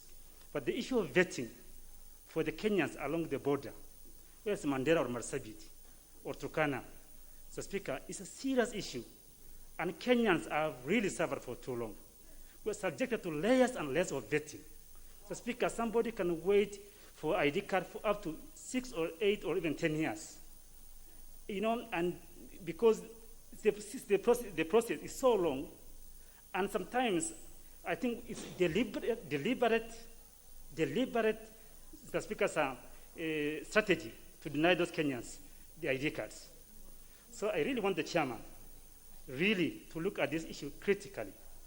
I know this is unique because of refugee status, but even for other Kenyans, even our children who are born in Nairobi Hospital here, because they are districts in Marsabit, they are subjected so much vetting and so much undue time wasted for them to acquire IDs. Please, critical, take a hard look at this and look for a solution for these Kenyans. If it's a matter may I also advise the Honorable Chachu that you propose an appropriate amendment to the Registration of Persons Act so as to tackle that. Instead of, because even if you tell the chairman to go and, I don't know where you start now, because you see, now we are dealing with a slightly different issue. Because that matter can be addressed if you could bring an appropriate amendment to the Registration of Persons Act so that that kind of problem is not there. Thank you, Mr. Speaker. I'm well guided. Yes. You had another response, Honorable Koinange? Yeah, thank you, Honorable Speaker. Maybe before I read the second statement, Honorable Speaker, I wanted just to make a small clarity. The issue of the people who went to the camps, they went there because they were hungry, they needed food, so they registered there. Now they have a problem to register and become Kenyans. That is the reason why they don't have the IDs. Honorable Speaker, already in the last budget, we provided quite a bit of money which will be able to help Kenyans to be issued with the IDs, those ones who do not have IDs. So I'm sure if the process is followed, the people will be given IDs.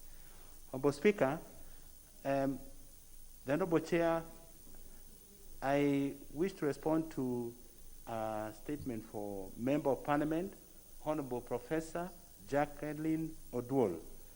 Honorable Speaker, the outbreak of the coronavirus pandemic has presented unprecedented challenges to the people of Kenya.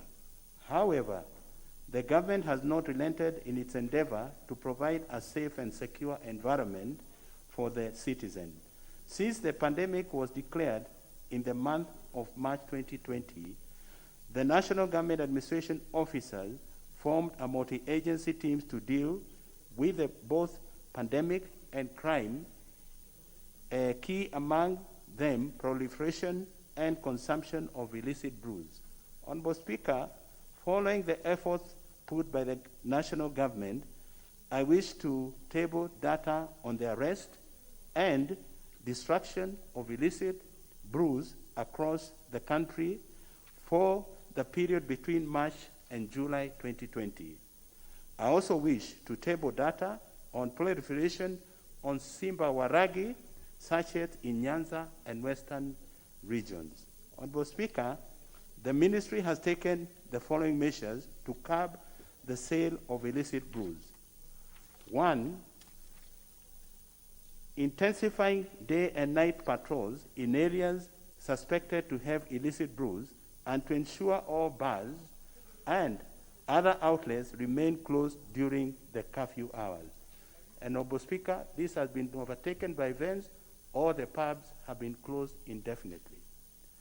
The National Government Administration and the Nyumba Kumi community policing communities have been sensitizing the public, especially the youth, on consumption and effects of illicit brews, conducting frequent raids at Changa dens, and also encouraging economic empowerment and adoption of legal means of business by the brewers and consumers through collaboration with the government and non-governmental organizations. Honorable Speaker, the government also has taken the following measures to ensure that illicit brews are not sold to underage youth. 1, involvement of village elders, Nyumba Kumi initiative to sensitize the bar owners and illicit brew dealers on sale of alcohol to the youth. And secondly, monitoring the activities of the youth both in the rural and urban areas. And thirdly, regular operation in bar premises, illicit brew dens. And fourthly, encourage parents, guardians, and the clergy to sensitize the youth on morals. And for now, the churches have been open. The churches are encouraged to do that and help the youth. Use of the media to sensitize youth and on effects of alcohol to their life. And finally, Honorable Speaker, the government has taken the following measures to curb the smuggling of Simba Waragi sachets in Kenya. 1, intensified sharing of information between the security and law enforcement agencies and the members of the public. Secondly, preventive measures including an ad hoc police barriers and patrols to check on cross-border smugglers operating in Kenya and neighboring countries. Impromptu raids on businesses suspected to be dealing with Simba Waragi. And also finally, Honorable Speaker, holding of regular cross-border meetings and collaboration with the neighboring countries. And I'll table the data for Waragi and also the people who have been arrested for getting involved in the wrong hours or underage. Thank you, Honorable Speaker. The Honorable Professor Jacqueline Odwol, that was a response to your request.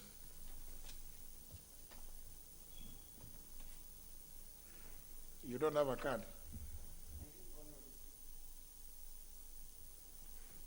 I do have a card. I'm seat 47, but I have a card. Thank you, Honorable Speaker. Honorable Speaker, I would like to appreciate the response on my request to the chair on sale of illicit brews. Honorable Speaker, however, in keeping with the very useful directions that you provided, I was not aware, Honorable Speaker, that this statement was going to be given today.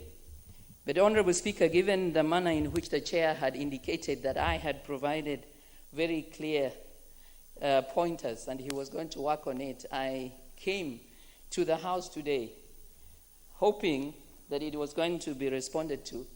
And I was among those, Honorable Speaker, who put interventions seeking to try and get this done.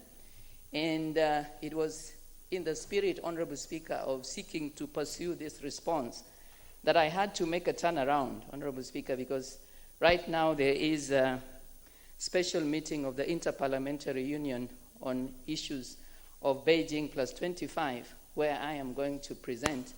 And so I would like to seek your direction and indulgence, Honorable Speaker.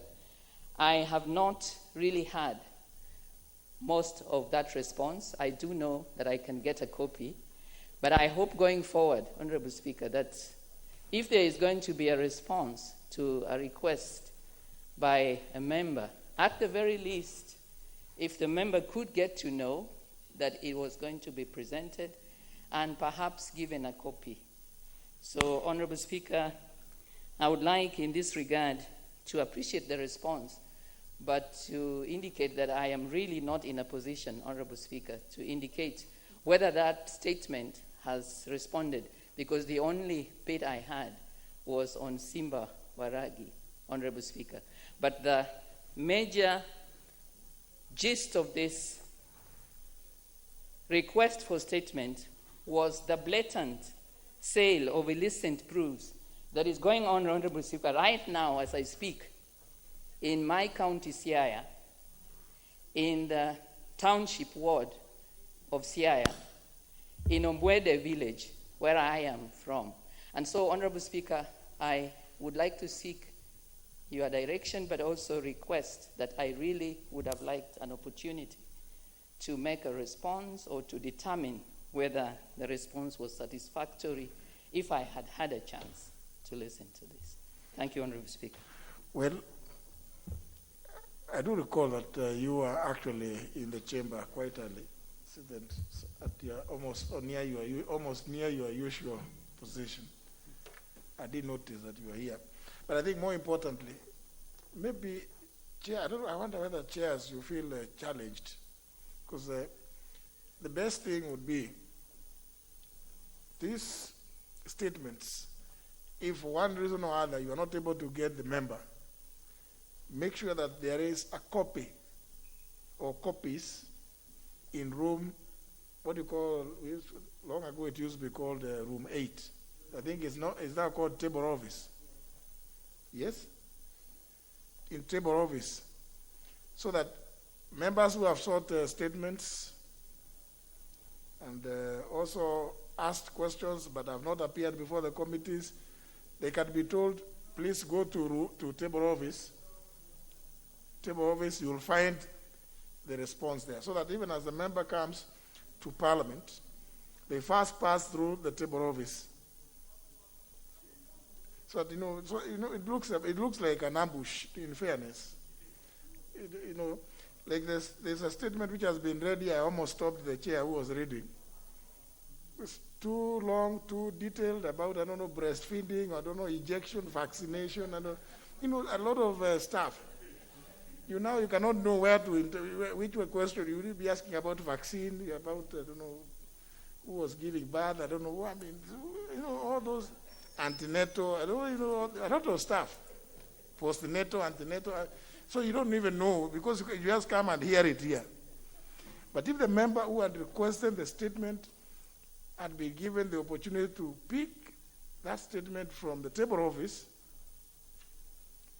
they would have ran through and even prepared themselves to ask questions relating to areas which they felt have not been covered. But now you come and read for 20 minutes a statement which touches virtually all manner of clinical medicine. And, you don't know. It becomes very, very difficult. The statement that the Honorable Koinange read, I'm sure, if the Honorable Professor Odur was around when you began, especially when you go to some of the areas about what she has just said about the sale of liquor, she would have also, of course, known that part of it has been addressed by the closure of bars, as you have said in your statement. So that then Professor would have been asking you about other areas. But you see now, she did not know that you are going to read out the statement. It was not provided there in the table office. I think it is going to be a directive now. All these statements, there must be a copy or copies in the table office. Even not a copy, a few copies, because it may be necessary that other members also who may be interested can also get a chance to read through them. In fact, the office of the leader majority, the office of the majority whip, and the leader minority, the deputy, all of them, they may wish to also know what it is that has been provided. That way we will be doing service to the House and these processes. Henceforth, and the clerk will issue to all the chairpersons, that instruction. Whenever there is a request, make sure, and that must be communicated. The chairperson, you have the obligation, both yourselves, the majority leader, minority leader, the whips, to communicate also to the ministries that those statements must be provided in good time, so that there will be sufficient copies made in the table office, so that as many people as may be as desire can be able to get a chance. And more often than not, there should almost invariably be a copy to the office of the leader majority and the whip. It is important. That is how you'll be able to coordinate the things that are happening here, which will eventually not here, but are coming from the executive. The clerk is directed to make sure that instruction is followed. Honorable Wanga, you want an intervention? Yes, Mr. Speaker, thank you. And I want to thank Honorable Koinange for that response. I think where the point misses a bit, when Honorable Professor Oduol is talking about a Lagos here, you find young people waking up in the morning and going into homesteads and saying, remove for me the lock, Minakini, remove for me the lock, or unlock me. So it is not, it is not really in bars or in, it is people selling illicit brew in homesteads. So they are actually in homes, so I think the context is a bit different, and it becomes more, the more you lock the bars, the more they do it in the homesteads. They are unlocking in the homesteads. So, Mr. Speaker, I wanted to just make that note so that, because Professor wasn't here earlier, she probably didn't listen to the earlier part, but I had the privilege of listening. So I just wanted the chairman to take note of that even as he discusses further with Honorable Professor. But I also wanted to comment on his earlier statement, especially on the Coast Guards, because he said he was going to consult with Honorable Undo and the others, but we also wanted to add that please also consult with us leaders from Homa Bay, because we also have a very big problem. There should be a base. We were promised a base for the Coast Guard in Homa Bay. So if when you have that consultation, please also you consult with us, because the Ugandans are really terribly harassing the fishermen. At the same time, when fishermen fall in the lake, because it happens a lot, when people go fishing at night, they fall in the middle of the lake. There is no way of retrieving the bodies. So we have too many bodies. We have too many bodies in the deep lake without any divers or any professional divers or anybody who can retrieve the bodies. So that's another very serious problem that we are facing at the moment. So, Mr. Speaker, I just wanted to add those. Thank you. I know, maybe Now, please, you make sure that you engage. I believe Honorable Koinange will communicate the issue of those locks and the pant locks. Maybe the local administration through the, I don't know, Bakumi or those other outfits, they can try to locate where the pant locks are and make sure that they are permanently locked so that you don't unlock or unblock, as the case may be. About the same. No, now member for Nyatike, you want to... Honorable Speaker, I just wanted to add that when we are discussing Lake Victoria, we should note that Migori is also in Lake Victoria, and Migori is bordering Tanzania in the lake and Uganda in the lake. We should not leave Migori outside. Thank you, Honorable Speaker. Now, and the member for Emuhaya also has some problem of pantlocks. Thank you, Honorable Speaker. I don't have any lake, but I wanted to emphasize and thank you so much for the ruling you have made on the statements and demystification of the same. Honorable Speaker, it's true that when a chair is going to present a statement of yours that you requested, the relationship you have is that one of he's having some very important document in a file which you must not see until when you reach us. So we want to really thank you for that. We really need to demystify the statements so that we discuss them overly before even we get to the House. But lastly, Honorable Speaker, I wanted to add on the statement given by Honorable Koinange that the cells that sell the alcohol talked about are like what Honorable Wanga said, inside the villages. But thank him because he said that there are many measures being taken to now make sure that are not being sold to the underage. And overly also thank His Excellency the President because today he was able through the Ministry of Education to actually allow that the BOM teachers be paid and they'll be teaching students around where they are in cells. And this will actually assist Honorable Koinange in what you said, to keep the students busy and have them not go for the illicit alcohol. Thank you, Honorable Speaker. Well, I think let's not have anything that is too secret. Even the old system, the Honorable Kimunya will tell you, the Honorable Munyinyi will tell you, questions, the answers would be out there in room 8. It helps. It helps you, the person, to make the response. It will go a long way when you have discussed the contents of that statement with the questioner or with the person making the request. And we need to encourage that a lot more. And that's why I think we will have to implement this. Now, it's not about the same thing. Honorable Mbwe, it's about the same. You also have some pantlock. Thank you, Chair, Mr. Speaker. I just wanted to thank you for the direction you've given, because it's been one of the problems that members have been facing. But I'm just looking at it from this perspective. Once we have time to go through these questions early enough, and then we have an opportunity now to discuss them, that means generally we'll be raising supplementary questions, which I think, again, unfortunately, the chairs of committees are not able to respond to. Maybe, I don't know, maybe you can give further direction on what happens when we have enough time to go through the questions, then we come here and we have enough more questions for the chairs, and they have no answers because this is going to the executive. I think that's been one of the problems we've been having in this system of parliament.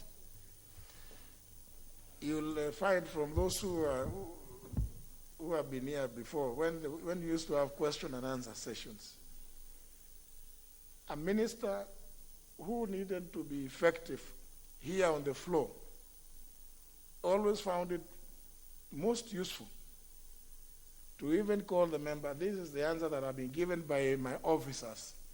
Because you're asking a question from, the member for Nyatika is asking about some village, professor has talked about some other village in Siaya, somebody will talk about some other village in Kwale. Those answers, even the ministers would have to rely on the various functionaries in those levels. But you may find that what the minister himself or herself has been given from the ground is totally, incongruent with what the facts the member has.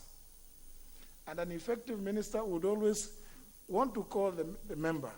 You ask this question. This is the answer I've been given. Does it meet your expectations? And the member, I know some ministers, I don't want to name people, who would say, okay, fine, the question is listened to for tomorrow, we will go and request the speaker that it be taken out so that I go to the bottom of the matter and give you a satisfactory answer. And many a times that used to happen in the former system. I would have expected that even in this system, if the chairperson calls the member after receiving the statement and you discuss with the member, this is what I've been given, does it meet your expectations? And you, the questioner, or the person making the request, you'll now be able to take the chairman through, or the chairperson, as the case may be, that this is what is stated here is not correct because of A, B, C, and you can agree with the chairperson. Please, you were supposed to go and make the response on this and this date. We will go to the House in the plenary and request that to be given another 1 week or 2 weeks, whatever. And I'm sure the member making the request will not object, because the idea is to get an answer, a response that makes sense. It is not, you're not coming here to settle scores. After all, what was the person reading the statement is not the author. So I think if we can adopt this, Honorable Mbuya, I think it will really help, and we will go a long way in serving our people. Member for Tigania West. Honourable Speaker. You have put an intervention.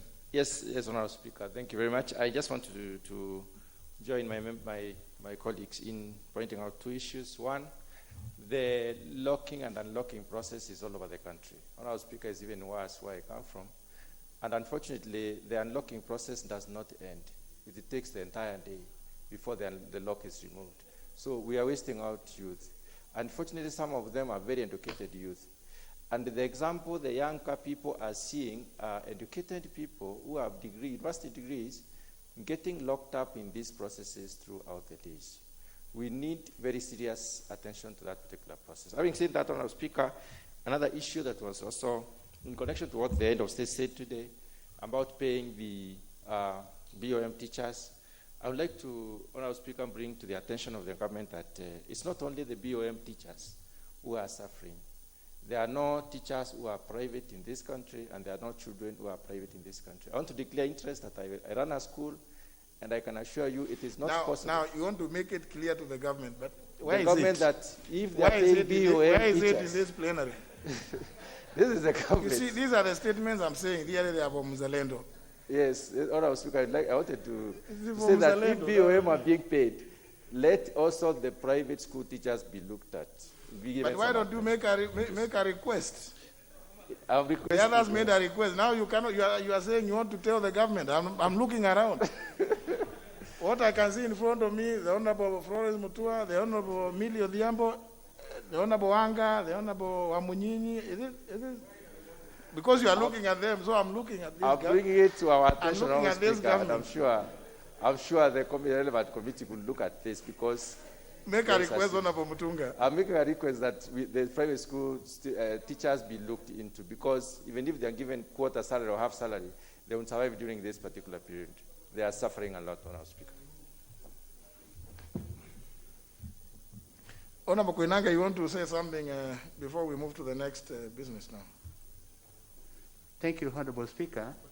I just wanted to make a humble request to you that maybe you direct, when the members are actually making the request for their statement, below their name, they put the telephone number that they are available.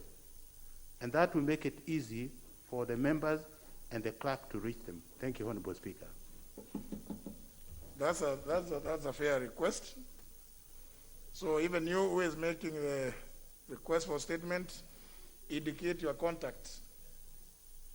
Indicate your contact so that the chairperson could be able to reach out to you. I think it's a fair request. As we say, we are serving the people of Kenya.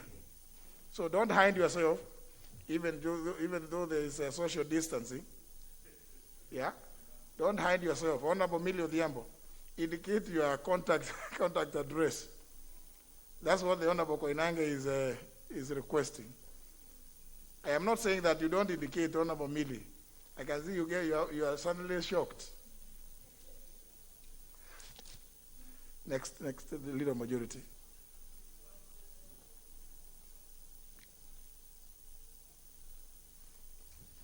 Thank you, Honorable Speaker. Honorable Speaker, even before I read the formal statement, I think your guidance in terms of the statement, now with the electronic system, there's absolutely no reason why table office cannot even upload, so that members from wherever they are will be able to download those statements and read, and we can work on that. Again, the other thing on this locking and unlocking, perhaps members may want to know the genesis of that. It's not padlocks as perhaps the Honorable Wanga would want. You know, in the normal plumbing system, in a house, when water flows is cut off, usually you get an airlock in the system. And until the water is then refueled in again, that's when the airlock disappears. So when you hear them talking of lock, kutoa lock, they are basically saying because of an interruption by the slip of the flow of liquids in their system, they have suffered an airlock that they now need to remove. So removing the lock is actually removing the airlock within the human plumbing system because of an interruption in the flow of fluids by night or something. But Honorable Speaker, pursuant to the provisions of Standing Order number 44-2A, I rise to give the following statement on behalf of the House Business Committee, which met today, Thursday, July 30th, 2020, to prioritize business for consideration. Honorable Speaker, the House on Wednesday, August 5th, 2020, in the morning sitting, will be considering the following. The second reading of the Public Service Values and Principles Amendment Bill, that's the National Assembly Bill number 17 of 2019.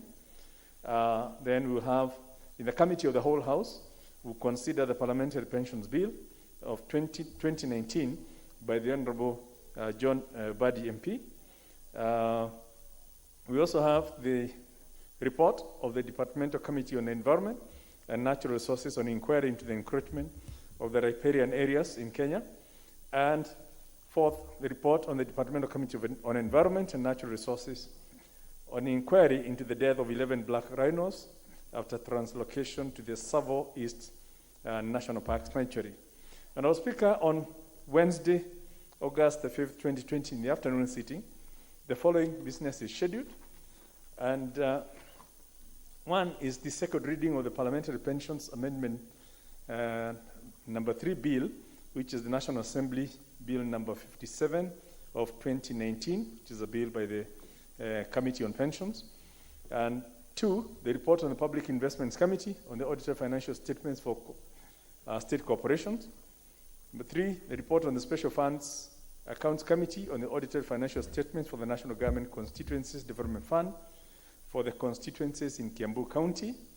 And 4, the report on the Public Investments Committee on the Special Audit Report on Procurement of Pre-Export Verification of Conformity to Standard Services for Used Motor Vehicles, Mobile Equipment, and Used Spare Parts by the Kenya Bureau of Standards. And 5, Mr. Speaker, in addition to the above, as guided by yourself this afternoon, we will also be looking at the matter of petitions by Honorable Henya, which will be included in the business for the afternoon. The House Business Committee has taken a deliberate decision to prioritize consideration of private members' bills and committee reports that have been pending in the National Assembly as from next week, so as to clear the huge backlog. And on this note, Mr. Speaker, I would like to ask members who have their individual bills that are still pending within the committees to liaise with the chairs of each of those committees so that we can accelerate the processing of bills within the committees. Because until the committees have brought a report here, we will not be able to, the House cannot debate it. So both the chairs and the sponsors of the bills could accelerate that process in a committee so that business can actually come to the floor of the House. Honorable Speaker, the House Business Committee will convene on Thursday, August the 6th, 2020, to consider the business for the week, beginning August the 11th, 2020. Honorable Speaker, I now wish to lay this statement on the table of the House. Thank you. Very well. I can see the indomitable member for Suba North suddenly wants to say something. Thank you, Mr. Speaker, for giving me the opportunity. Mr. Speaker, sorry, earlier on you caught me off guard. I didn't know what you're talking about. But I'm sure it must have been something good. You never say anything bad. Having said that, Mr. Speaker, I want to thank the Leader of Majority for raising concern about the private members' bills. I think I've raised it severally before. And therefore, I'm happy. I have 3 bills that have been pending since we first came to Parliament. They are bills which I actually did in the last Parliament, so they are not new. So, Mr. Speaker, sometimes it's discouraging because we have other bills which we want to bring, but if we can't even process this, and yet every day we sit and process private members' bills from Senate. I think I've given a perfect example that we have a reproductive health care bill in Senate, and I also have a reproductive health care bill. So I actually have to withdraw mine because the Senate one has gone ahead. And I think it would not be very fair because mine has actually been pending for quite a while. So I think if we work and we'll follow your directions to follow with the respective committees, but I just want to say I'm happy. Thank you. Indeed, chairs of committees, I think again, you better check with the director of committees to know which bills are before you. Because there are some which the only reason why they cannot be processed here is because the committees have not brought their reports after engaging the various stakeholders. So please, also the chairpersons, you must prioritize that. Because we would want to clear as many private members' bills I'm on record recently saying that most of the bills that come from the Senate, about 99.7% are private members' bills. The Senate has only 67 members. The National Assembly has 349 members. So when we consider one bill from the private member from the Senate, we should be able to process another 5 or 6 by members in the National Assembly. That way there is an element of equity. As rightly pointed out by the Honorable Emilio Diambo, indeed we have processed quite a number of private members' bills in the recent past emanating from the Senate. Not least, of course, the one that is likely to be considered in the next business.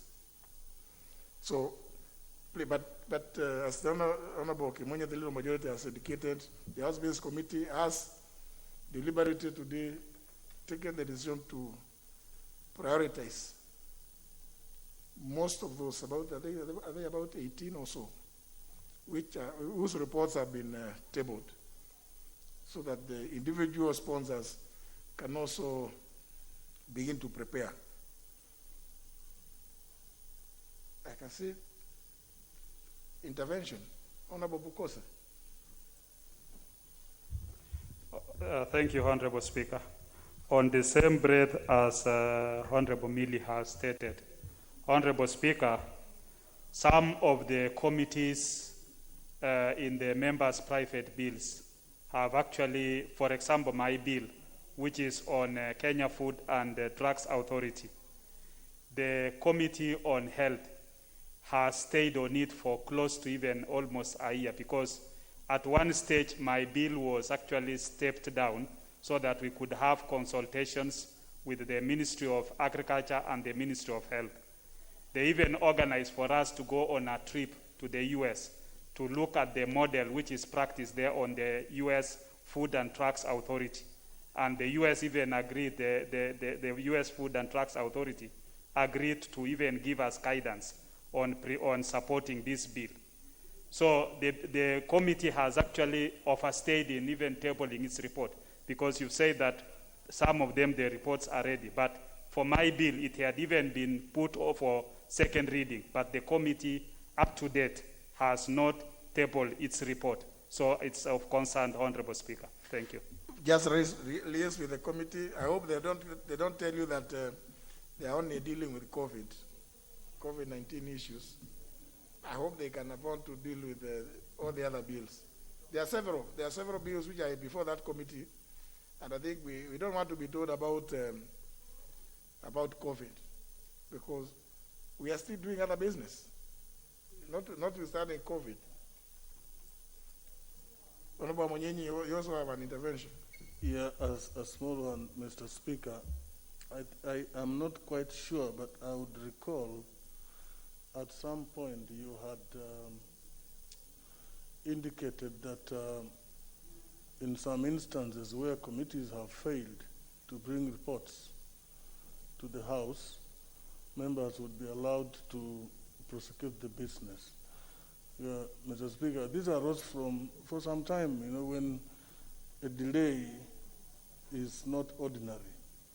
Like some members have bills which have stayed since 2018, and even before, Mr. Speaker.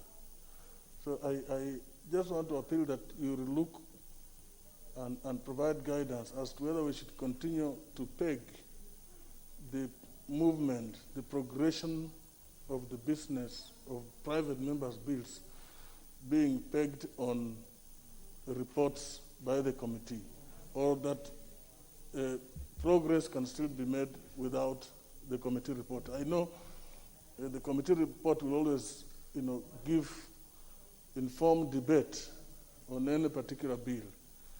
But when it's not forthcoming, Mr. Speaker, do we hold, members at ransom permanently, or we ask you to reconsider, this position, Mr. Speaker, and maybe provide guidance? Appropriate directions will be given, and just also to inform you that your bill is pending before the committee, and the committee has not provided a report. So you may wish to engage the new chair of the Committee on Agriculture to fast track so that it can be, it's an old one. It should be fast tracked. But appropriate directions will be given, because if we find that it's not possible to get those reports, we will have to proceed with the debate. Yeah, thank you, Chair. Member for Homa Bay Town, what is it that you appear to have forgotten your card today?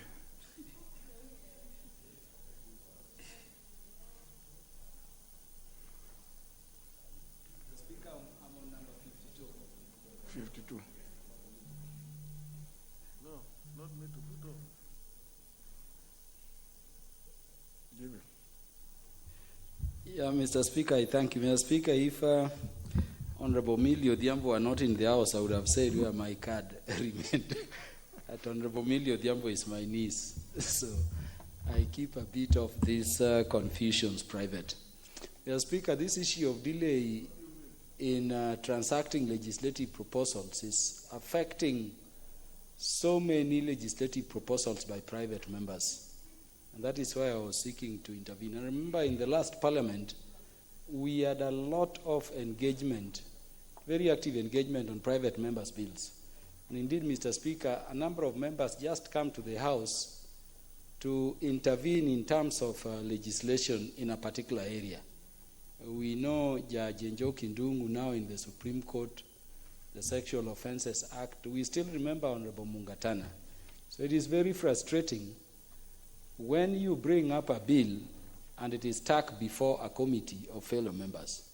The Speaker was urging to say something because I'm one member who has up to 7 legislative proposals pending before various committees. And most of these are legislative proposals we just lapsed in the last parliament. What I've seen whenever I go before the committees, Mr. Speaker, is a challenge with our standing orders. The standing order provisions which introduced this requirement that we have a committee scrutiny before publication of a bill did not time it. But I think it is something for the Rules Committee to take up so that it can be provided for within the standing orders that a committee will have this amount of time to transact the process of scrutinizing a legislative proposal. The other challenge, Mr. Speaker, I've seen in the standing orders is that the criterion or the criteria to guide the committee in evaluating a legislative proposal before publication is not clearly set in the standing orders. I know in Justice and Legal Affairs Committee, so long as a bill or a legislative proposal is not outrightly unconstitutional or in conflict with some law or public policy, we say you have your day in the plenary as a member, persuade colleagues in the plenary to pass or to reject the bill. But I've gone before committees, Mr. Speaker, where your legislative proposal is either being torpedoed, is being rejected, is getting stuck because of questions on the merits of the bill, which you should be explaining to the members here to pass it. And I think that as the Rules Committee is considering, of course, these provisions, that is something that we need to do so that it is a clear criteria which even the legal assistants in a committee can guide the committee so that these things move. Sometimes you get recommendations, Mr. Speaker, which you can't reconcile with the fact of mere legislative scrutiny. And when we then invoke your powers to enable a legislative proposal to be transacted, it is late and it is taking time. So I would urge, Mr. Speaker, that beyond your interventions, I know you had done some rulings, you had made some rulings on what the committee should consider, but it is still a problem. And because of that, a number of bills are going to lapse again in this parliament, which ought to have been transacted. I would request, Mr. Speaker, that beyond such directions as you would give in your communications to the House, let the Rules Committee under your leadership, also in considering amendments, make clear the criteria for evaluation or assessment of legislative proposals coming from members before the committee. I thank you, Mr. Speaker. Well, that's an important issue to be considered by those who are in the Rules Committee, because the Honorable Soipan is one of them, and the Deputy Speaker. The Honorable TJ is not in the House.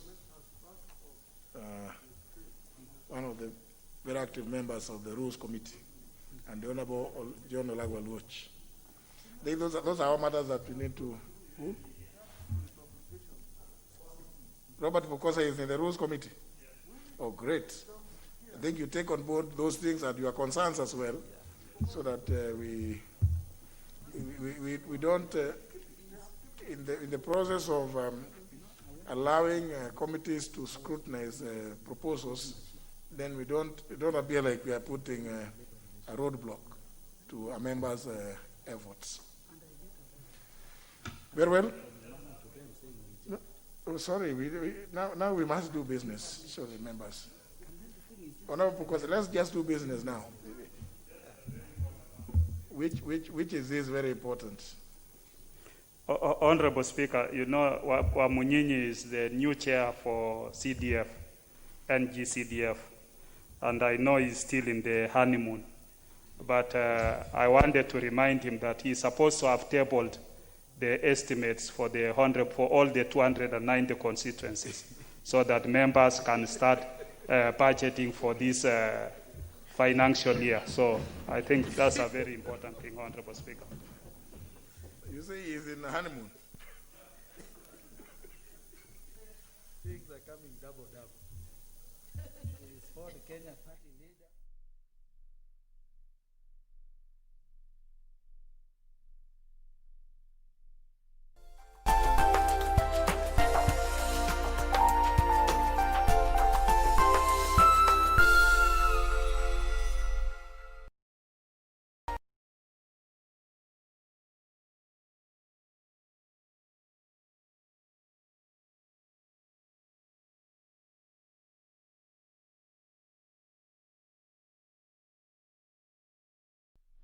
Let me begin by apologizing to you for the long wait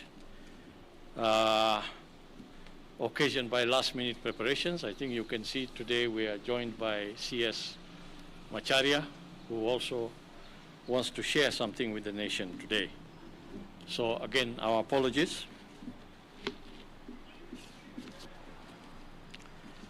Good afternoon and welcome to our COVID-19 briefing for the day. Fellow Kenyans, the war on COVID-19 is about protecting people and preventing infection by containing the spread of the virus. Also providing appropriate clinical care for those who are infected, and on a personal level, taking preventive actions and eating the right foods to keep healthy and have strong immunity. We have emphasized the importance of nutrition in prevention and management of diseases, including COVID-19. When a person is well nourished, his or her immune system is fit for purpose and on ready mode to attack any invading pathogens such as bacteria, viruses, and fungi. The basics of nutrition helps us understand the importance of nutrition in disease management. Nutrition is the very foundation of human life. Food makes the body grow and function properly, including building the immune system. Food facilitates the repair of worn-out tissues and can reduce the rate of inflammation, which, as we know, is a major outcome when the body is attacked by the coronavirus. Taking a healthy diet that includes a variety of different food groups builds immunity, prevents diseases, and maintains good health. In my speech last week on how to assist older persons during this time when we are tackling COVID-19 pandemic, I highlighted the importance of good nutrition and the different food groups that constitute healthy diets. Today, I want to urge all of us to embrace consumption of diversified diet because no single food contains all the nutrients that our bodies require. For instance, our staple diet in Kenya of ugali and kales or sukuma wiki is a good diet, but needs to be supplemented with other food groups. Ugali provides energy, while sukuma wiki is a good source of vitamins and minerals. Such a meal will have even greater benefit to the body when eaten with a protein-rich food such as omena, beans, or legumes. And within that day, if a person takes an orange or a fruit in season, he or she will have met the recommended minimum 4 groups of foods that need to be taken in daily. Dear friends,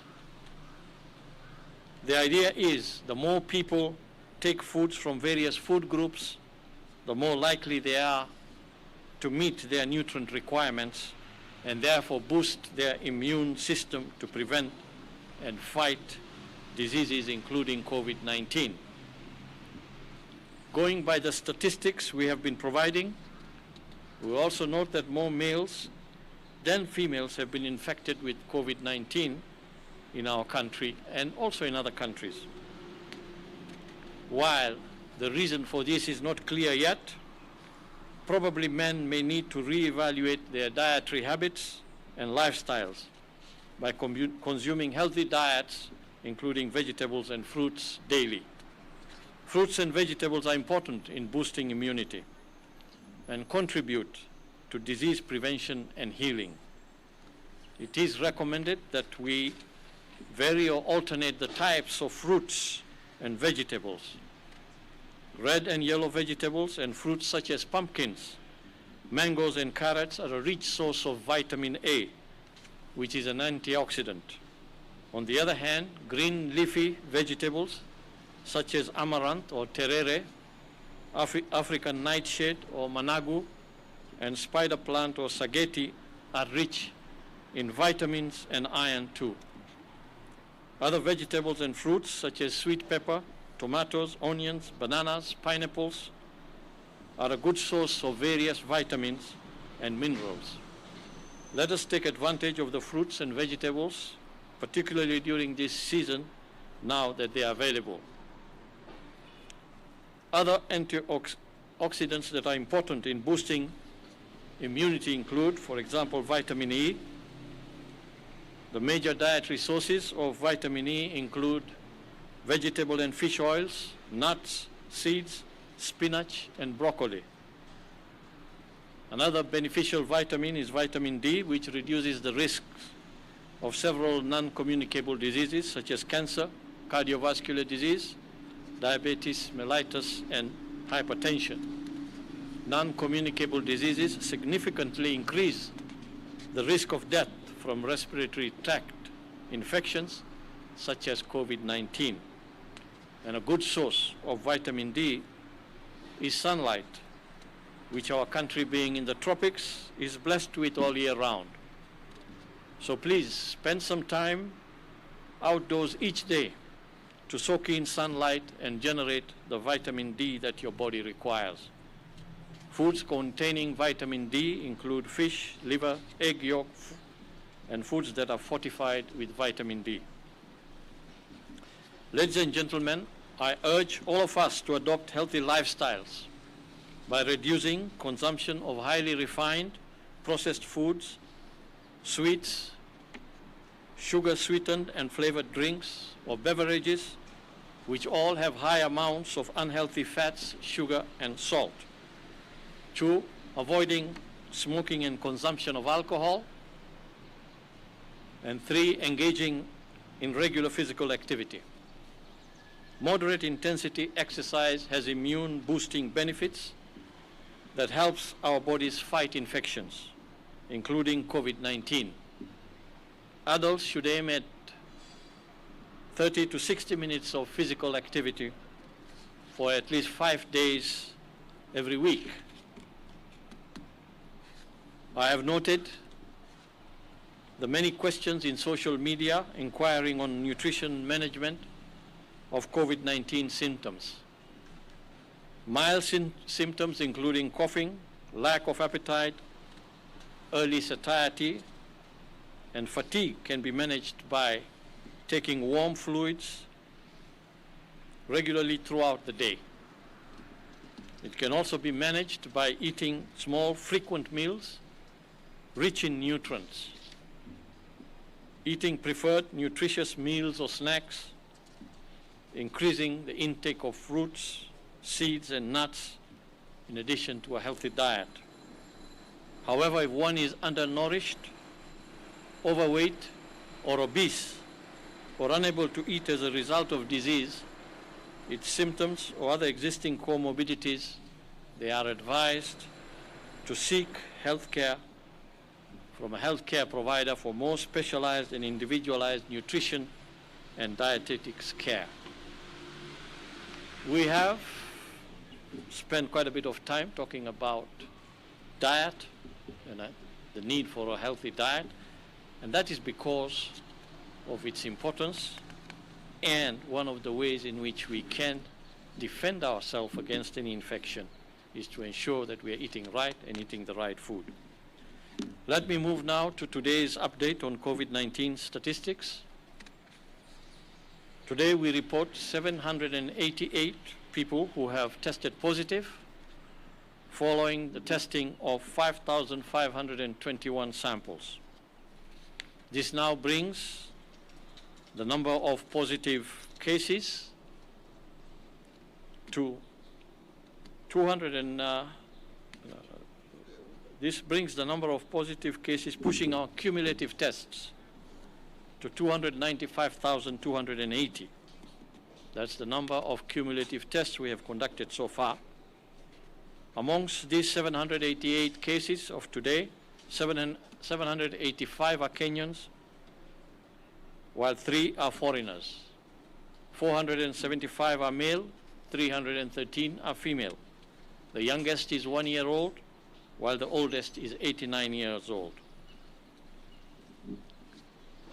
The counties that have registered the largest number of positives, led by Nairobi County with 487 cases, Kiambu 86, Nakuru 34, Kajiado 26, Mombasa 25, Machakos 21, Busia 20, Narok 14, Bomet 9, and several other counties in single digit, which you'll find in the brief when you receive it.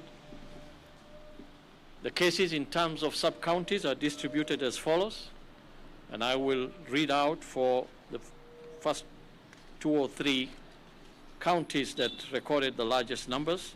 Nairobi, with 487 cases, had 58 cases in Langata, 50 in Westlands, 42 in Dagoretti North, 39 in Embakasi East, 34 in Makadara, 32 Embakasi South, 32 Starehe, 30 in Embakasi West, 29 Roysambu, 28 in Kasarani, 19 in Ruaraka, 19 in Kibra, 19 in Dagoretti South, 18 in Embakasi North, 14 in Embakasi Central, 14 in Kamkunji, and 10 in Mathare.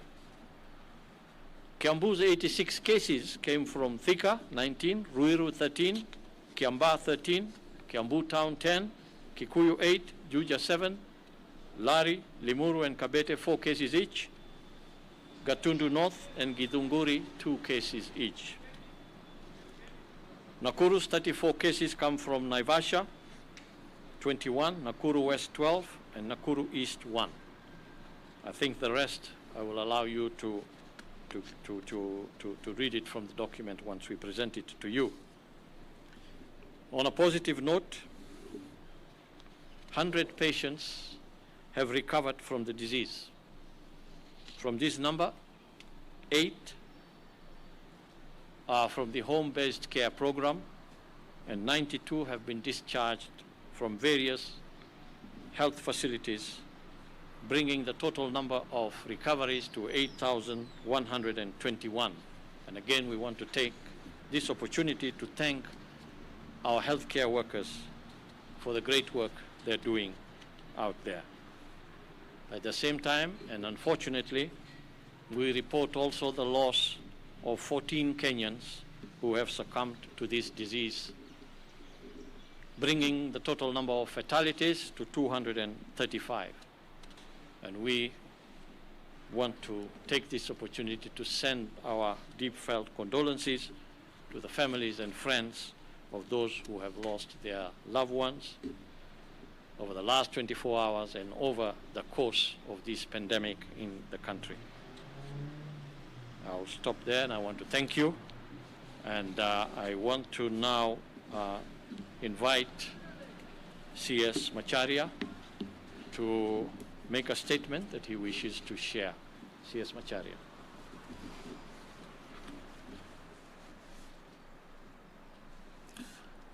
Thank you very much, CS. I'm here to give an update on the transportation sector. Like you recall, we said before, this is a very, very key sector, both in terms of transmission of the virus, but also in terms of now opening up the economy. And so we thought it's important to update Kenyans as to where we are with regard to this particular key sector. I think you recall there were 3 areas we looked at before. The first one was the overland transport in terms of buses, which, if you recall, we managed to open up around the 6th of July this year. Then there was the issue about domestic flights, which, after getting approvals by the president and after doing the necessary protocols, we managed to open up the domestic flights on the 15th of this month of July. And then there was Madaraka Express, which, as you recall, connects Nairobi to Mombasa. And this was reopened on the 20th of July this year. So what has been remaining until now has been the international flights, which many of us Kenyans, many of the international visitors have been looking forward to this. You recall when the president did announce, he did say that domestic flights will be reopened on the 15th of July, but the international flights would wait until the 1st of August, which is 2 days from now. We decided to start with the domestic flights to give ourselves some learning curve so that we learn what needs to be done, what needs to be improved to make sure that when we go for international flights, we shall be indeed very ready to do so. And so today I would like to read a communique specifically targeting the international flights. This communique is on the resumption of international air travel on 1st of August 2020.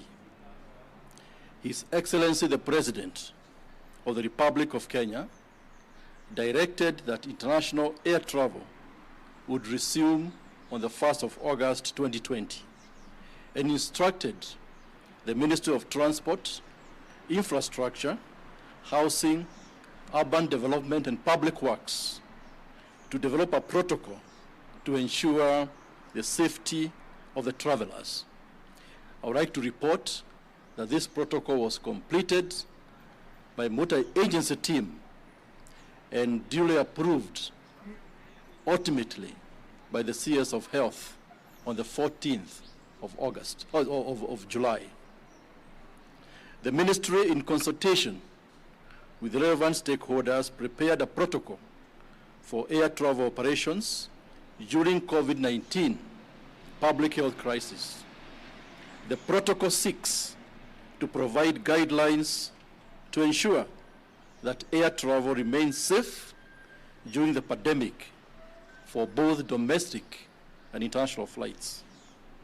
The protocol recognizes that the adverse impacts of the COVID-19 pandemic have been experienced in most sectors of the economy, and the aviation industry is amongst the most impacted. The protocol has therefore confirmed as follows. 1,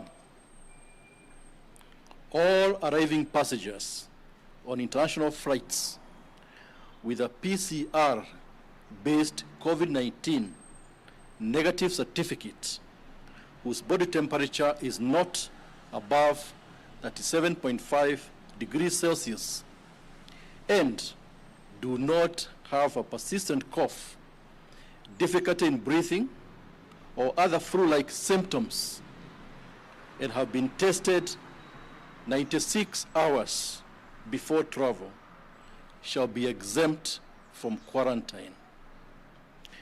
Let me say this is not a blanket approval, and so we do have initially a list of countries from which passengers will be allowed. This will be a list which will be reviewed on an ongoing basis, because you know this issue about COVID is not static. It gets better, it gets worse. So whereas we have an initial list here, by tomorrow we shall review that list, depending on circumstances on the ground when we do the global mapping of the trend and intensity of the coronavirus. But for a start, these countries which I'm going to mention here will be the initial list from which we shall be allowing passengers to come from. 1, China, South Korea, Japan, Canada, Zimbabwe, Ethiopia, Switzerland, Rwanda, Uganda, Namibia, and Morocco. These countries are the countries with mild or limited community transmission. All they have declining incidences. And these are the ones initially we shall be allowing passengers to come from. In terms of the protocol, number 2 of what we are going to highlight, for passengers, for those passengers traveling out of the country, meaning you and me, they'll be required to abide by the particular travel, health, and COVID-19 related requirements of the destination country. So before you travel, make sure that you know where you're going, what that country expects. We also like to put some heavy responsibility on the airlines.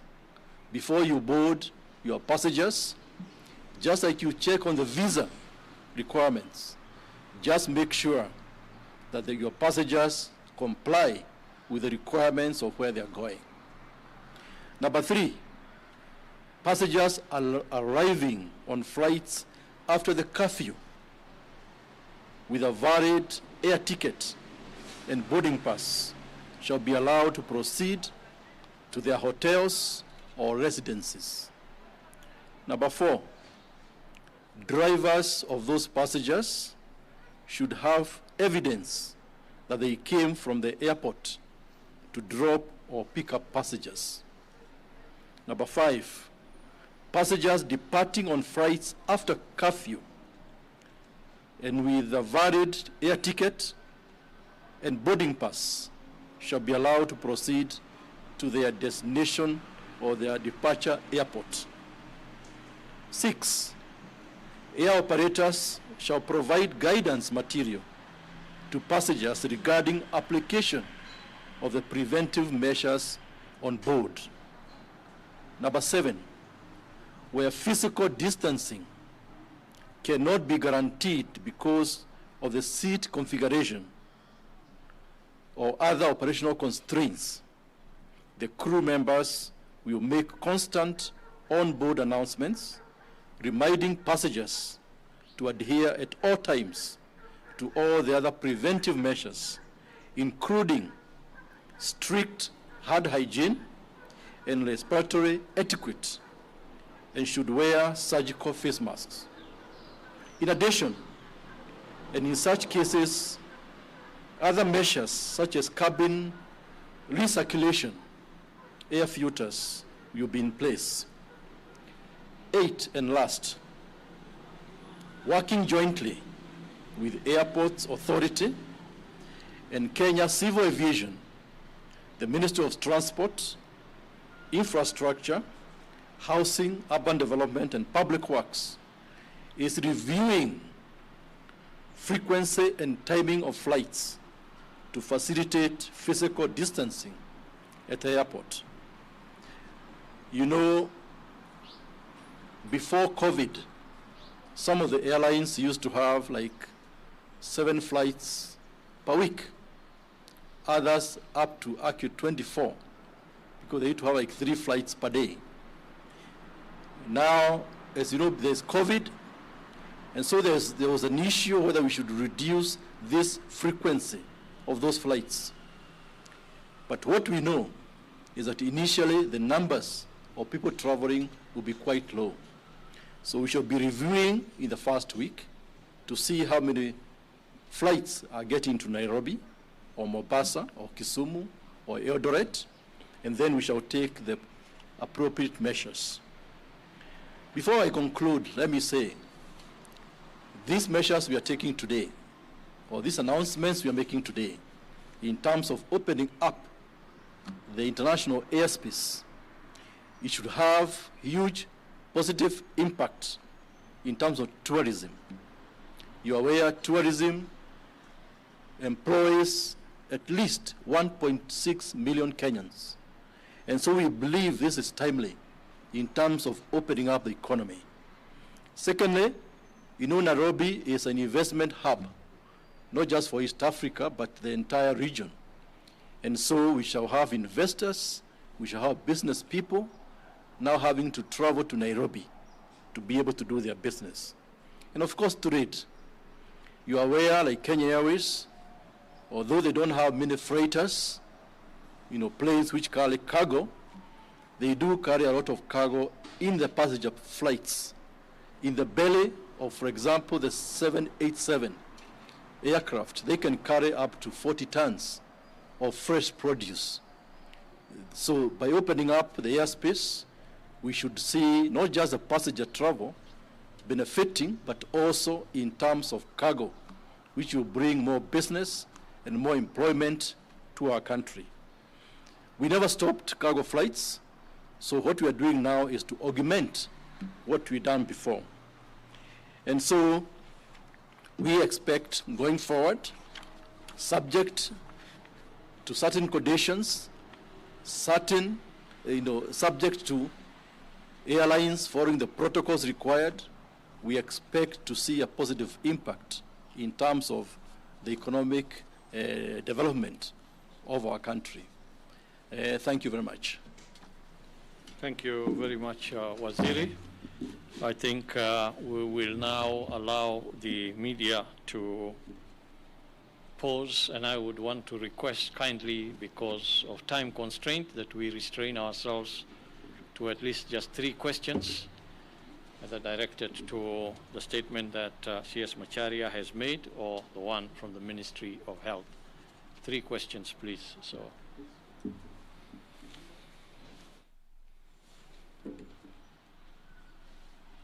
Hi, my name is Graham Kajilo from The Standard. My question is on the issue of the 96 hours testing. You said that these people will not be put on quarantine. So does it mean if someone else comes out of that window, they'll have to be put on quarantine? And also I would like a response on the recommendation that were made by the WHO in terms of improving the care and response of COVID-19.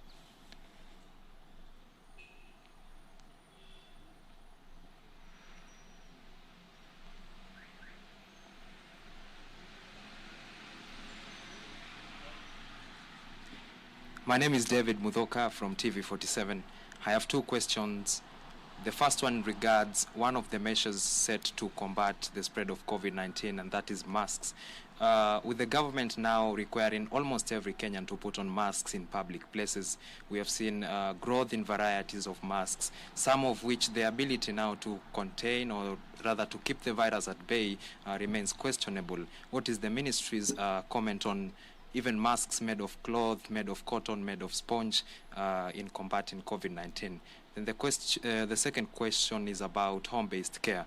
How many people now do we have on home-based care? And how many people even are in our hospitals receiving treatment? And what is the condition? What is the state of our isolation centers?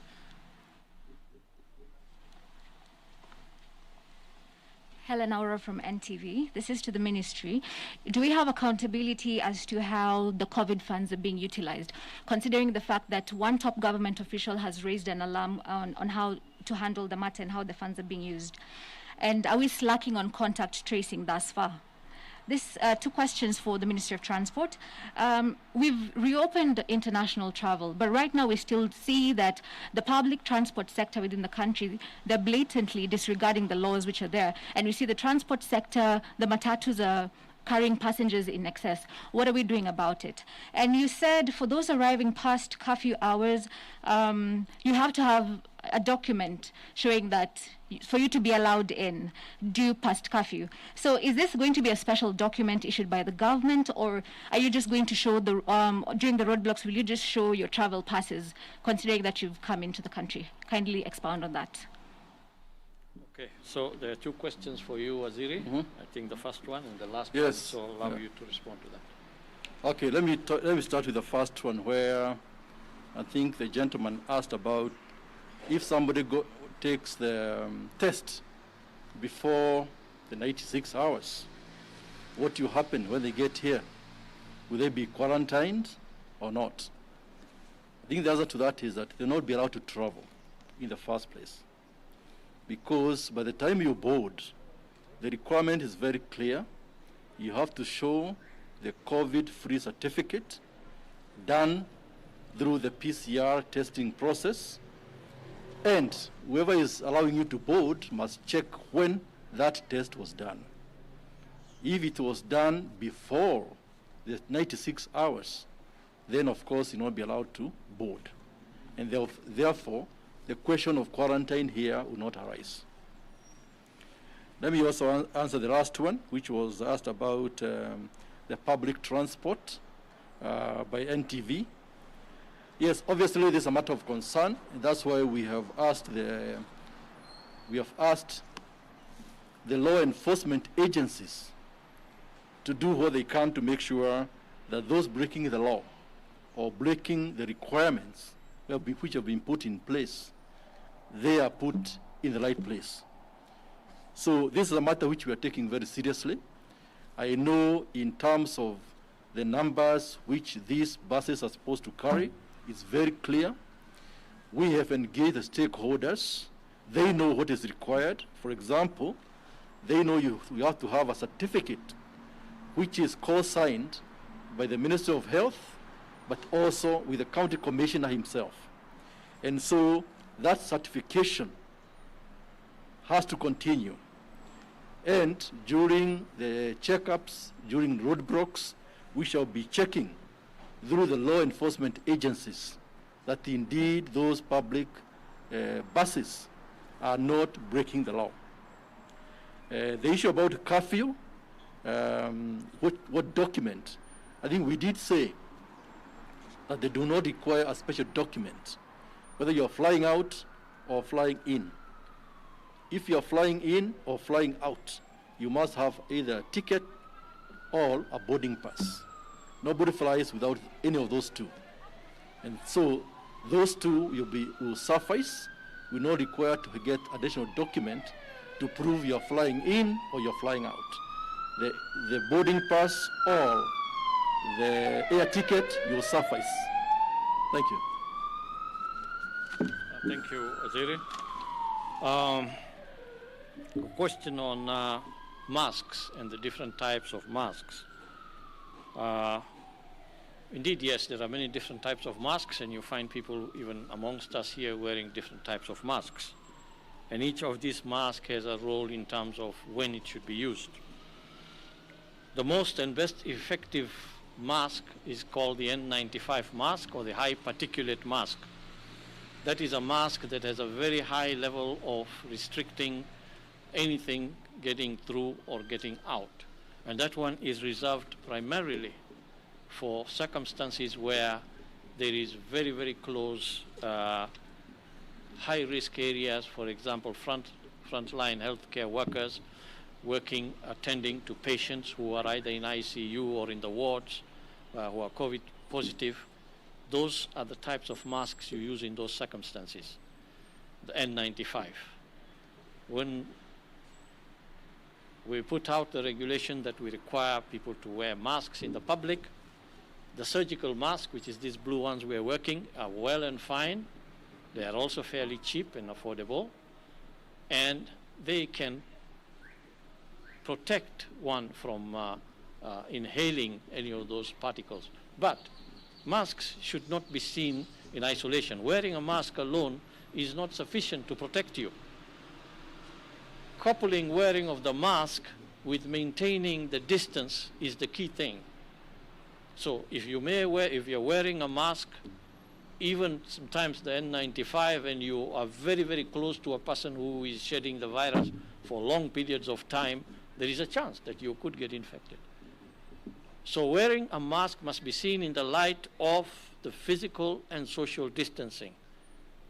The cloth masks that are widely used are fairly good. They can do a good job provided the distancing is adhered to, and you stay away at least 1.5 meters to 2 meters away from your colleague. You minimize the time of close contact that you have. They are fairly safe. And I think the DG will also add to that. The second question is the DG who will respond to on home-based care. And then you had two other questions from Helen, NTV. Utilization of COVID funds. I think I can't respond to that any more than simply say that government systems have a way of monitoring utilization of funds. We have several oversight bodies that are responsible for monitoring the use of those funds. And I do not know the report that you refer to. I haven't seen that article, but I think we will leave it to the proper agencies to answer that question and pose that question if they so feel that there is a need to do so. Regarding contact tracing, I think the DG will have one or two things to say on that as well. DG, I push it. Hand over to you.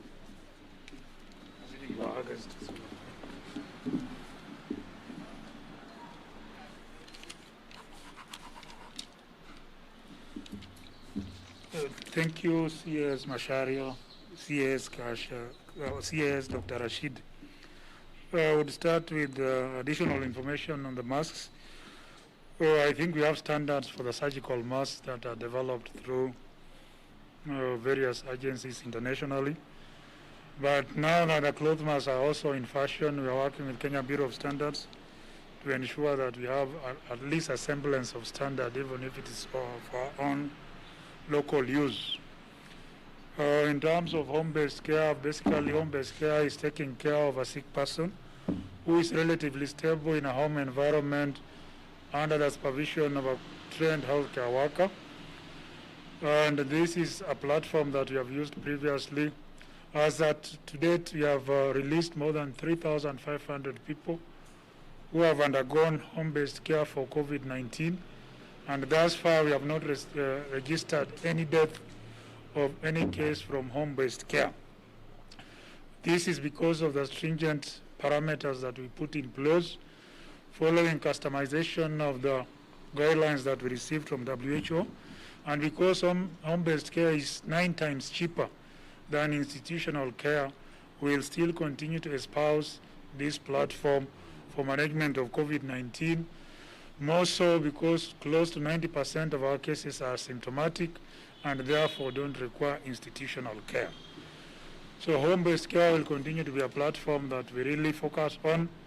I know we'll have challenges in terms of reporting because home-based care therefore means reporting has to come at the household level, and for the community health volunteers to move from household to household to collect this information, bring it to the facility before it is collected at the county health management team level, before bringing it to our level, then we'll be able to take time.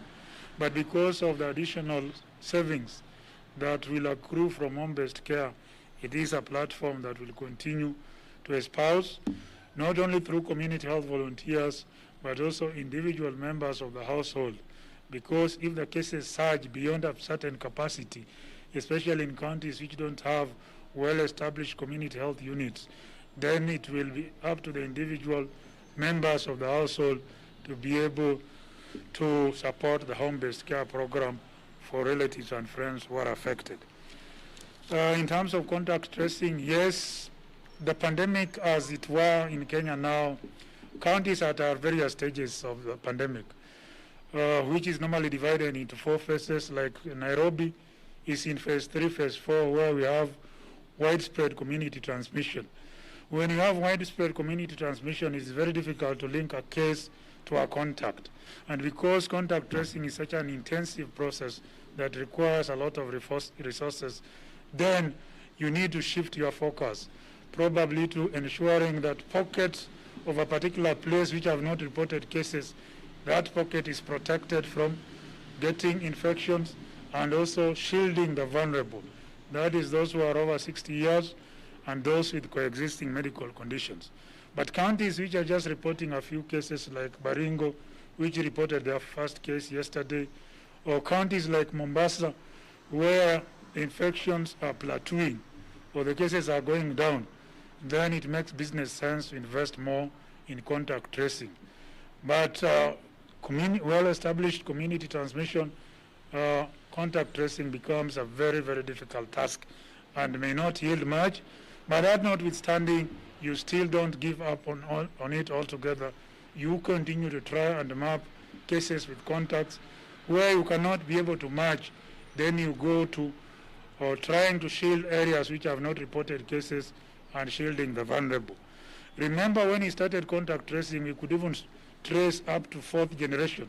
Like Kilifi, we had the primary person, the secondary contact, the tertiary contacts who are contacts of the secondary contact, and then the quaternary contacts who are contacts of the tertiary contact.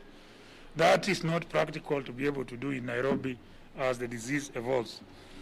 In terms of the number of cases, today we have 1,275 Kenyans admitted in various hospitals throughout the Republic.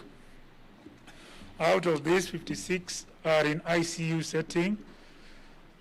34 are on ventilatory support, meaning that machine is breathing on their behalf because they have a serious COVID infection and their lungs are not functioning optimally. And then 20 are on supplemental oxygen support, meaning they are in ICU, but with additional oxygen we give them, they can be able to maintain their saturation and provide enough oxygen for their bodies to function optimally.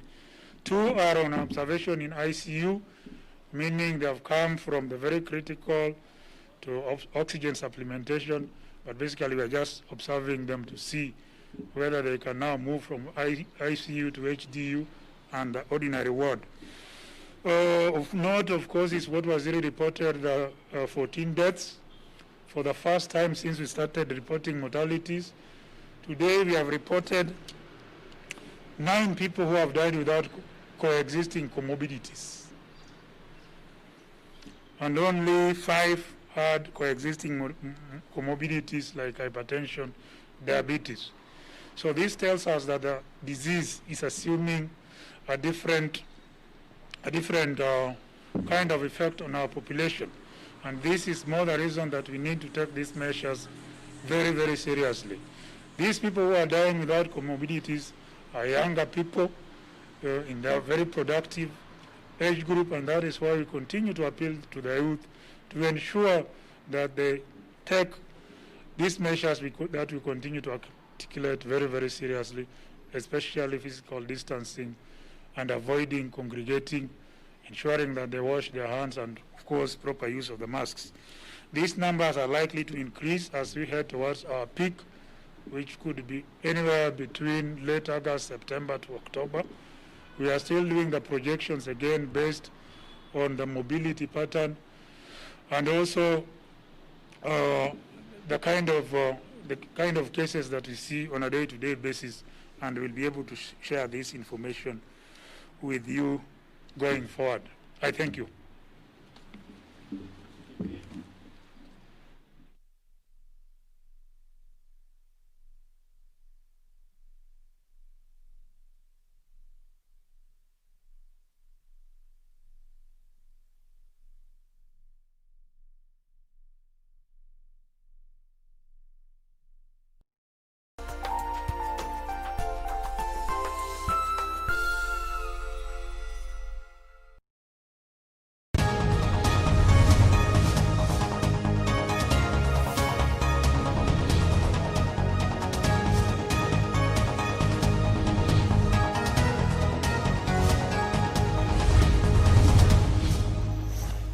Especially when we are dealing in difficult times like Corona times, there are things that we usually are able to determine without seeking your intervention. Like now, I just wanted to know, because I'm not able to see the screen, and I'm not keen on this current motion, but I'm interested in the riparian one. So I kind of just wanted to know whether, just to see how I can utilize my time, given that we have multiple roles, Madam Speaker.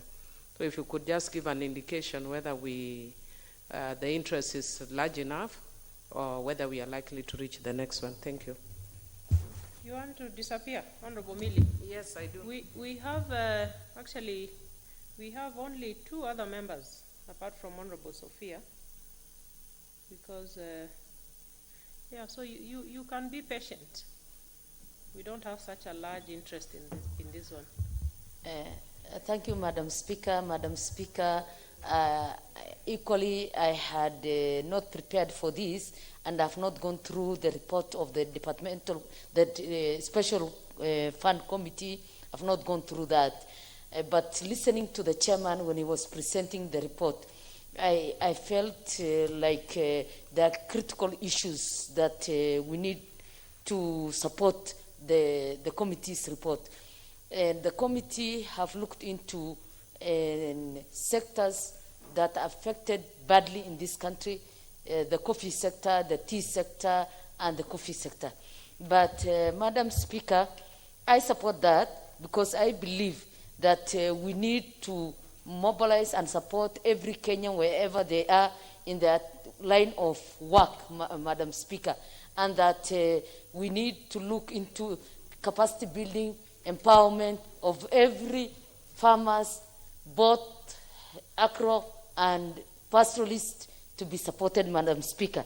Madam Speaker, listening very careful, there is the account that has been audited and issues that have been raised, including a lot of misappropriation of funds and cleaning up so that we could prepare for smooth takeover by the commodity fund, Madam Speaker.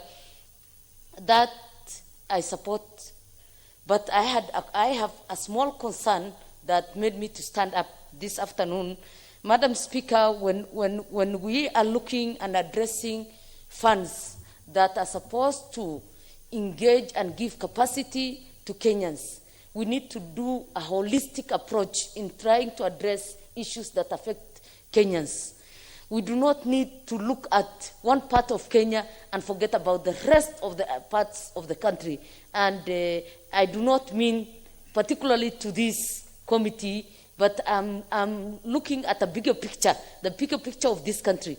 Because if we develop our industries wherever we are, those small industries now will empower and will give the picture and the face of this country. And that will give us revenues that can transform this country in a big way. Look at what Botswana is doing with only livestock. They are earning foreign exchange funds because their livestock industry have been empowered in such a way that they are able to export and utilize their livestock within even their country, and that they use those resources to do other development in their country, even to, they have surplus, Madam Speaker. And we need, for a long time, livestock industry have been forgotten in this country. We need to give the capacity, the resources, so that we are able to give the pastoralist community the empowerment that they deserve. Madam Speaker, with those few remarks, I support the committee's report.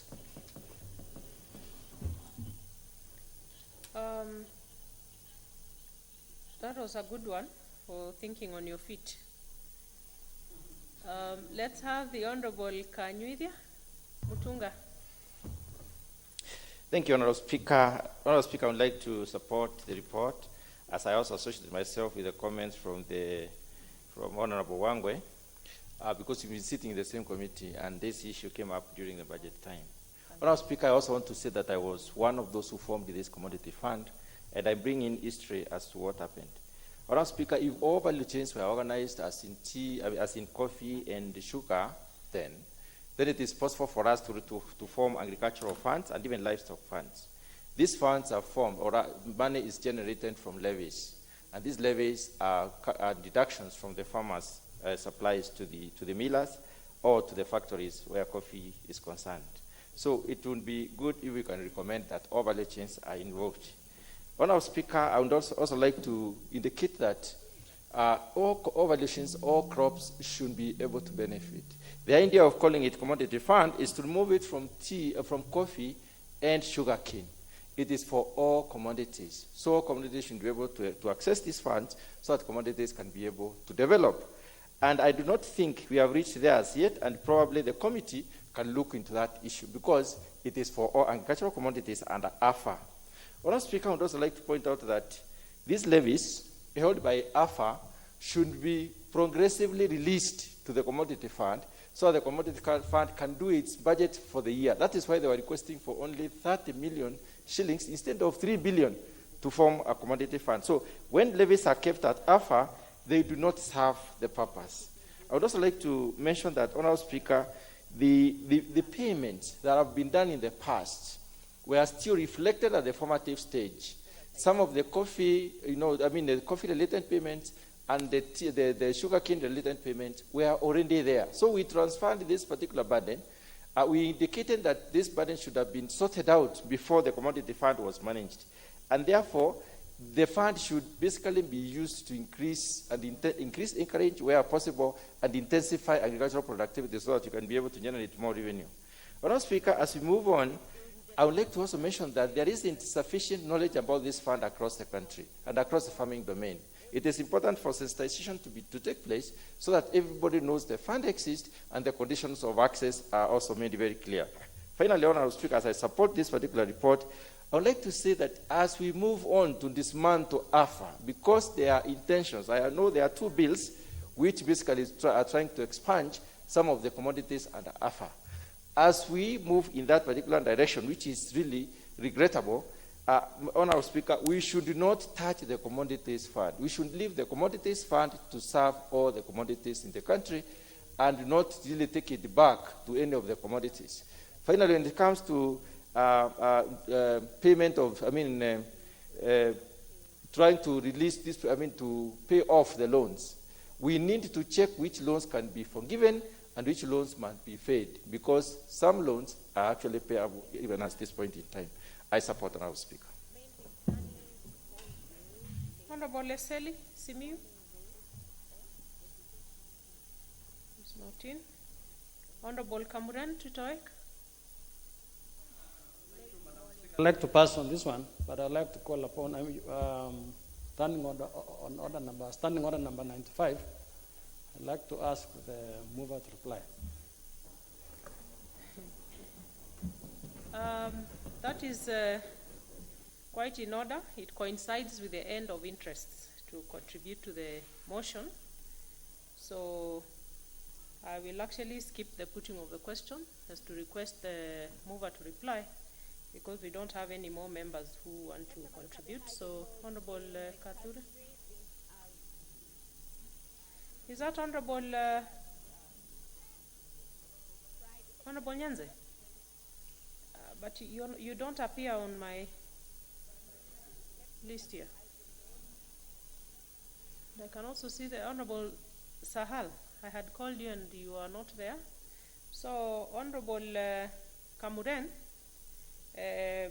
let us have these two members make their contribution, and then we can call the mover to reply. So, the Honorable Nyanze, and then Honorable Sahal.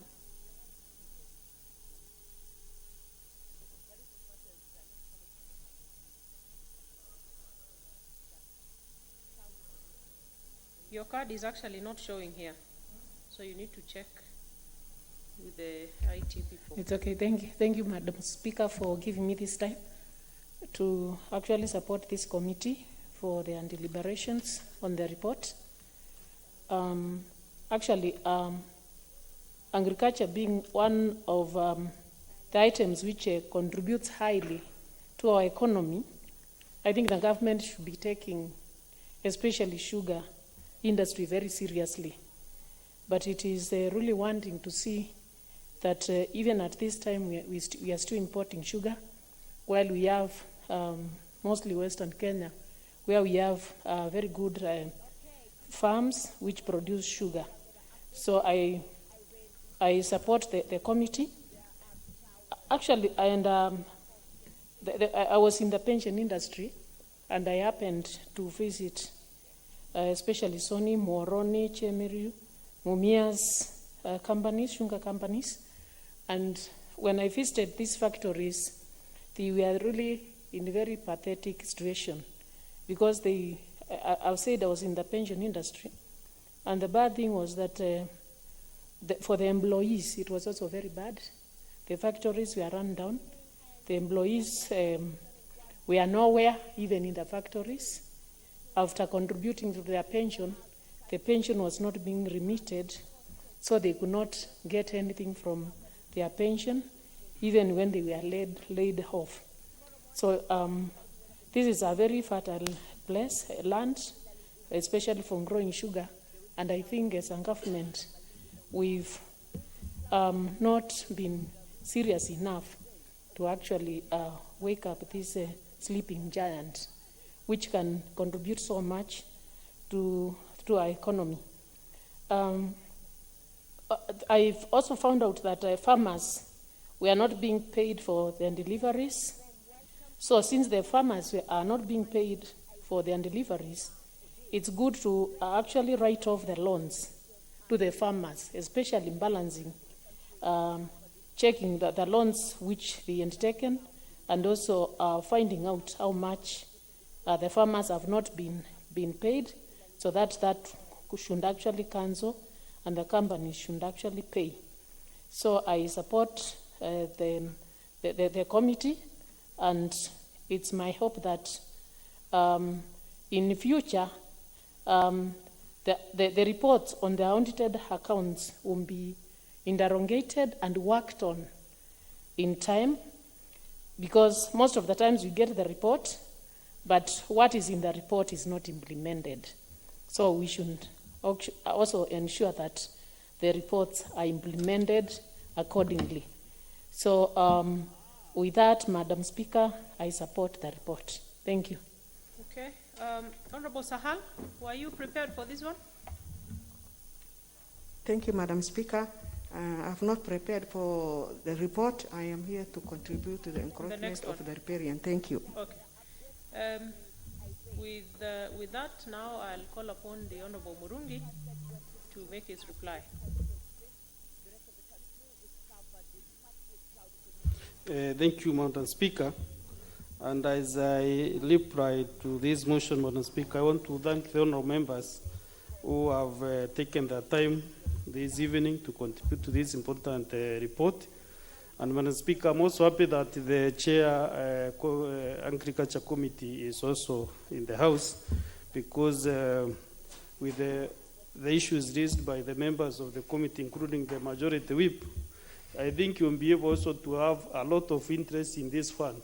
Even as we dismantle to AFA, I think you'll be able to protect the fund and to ensure that this fund is able to move. And also the issues which they have with the AFA, I hope the committee will be able to help the commodities fund to sort out the issues, especially the 4 billion which AFA collected. And so far, they have not handed over to commodities fund.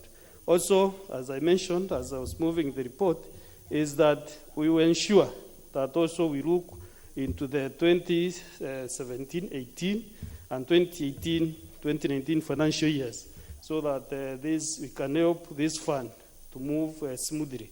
It's not that my committee has not been able to do that. It's the issue, Madam Speaker, is that these reports have not been brought before the committee. So we'll be able to follow that, even with the Office of the Auditor General, that now we have the Auditor General in the office, so that those reports can be brought to us. Also, any other issues that maybe in our recommendations, I hope the Honorable Ken Talent Committee on Implementation will be able now to take over from where we have left, so that also they can be able to assist in the recommendations, including ensuring that EACC takes their role to investigate, especially the loans that have not been paid, including whether some loans should be written off, especially those owed by the public facilities. So with all these remarks, Madam Speaker, I want to thank the members and still to give my commitment as the chair, special funds, that we shall ensure not only commodities fund. All these funds, you remember, before Special Funds Accounts Committee came into being, these funds were under Public Accounts Committee, and that committee was overwhelmed by their work. And therefore, Madam Speaker, we shall ensure that all the funds that are in our committee, we are able to look into them in the next, maybe between now and 2021, so that we can also leave some legacy as special funds. With those remarks, Madam Speaker, I beg to reply. Very well. Honorable members, we have come to the conclusion of this debate, and we shall defer the putting of the question until when it comes next in the order paper. And in that, let's move to the next order.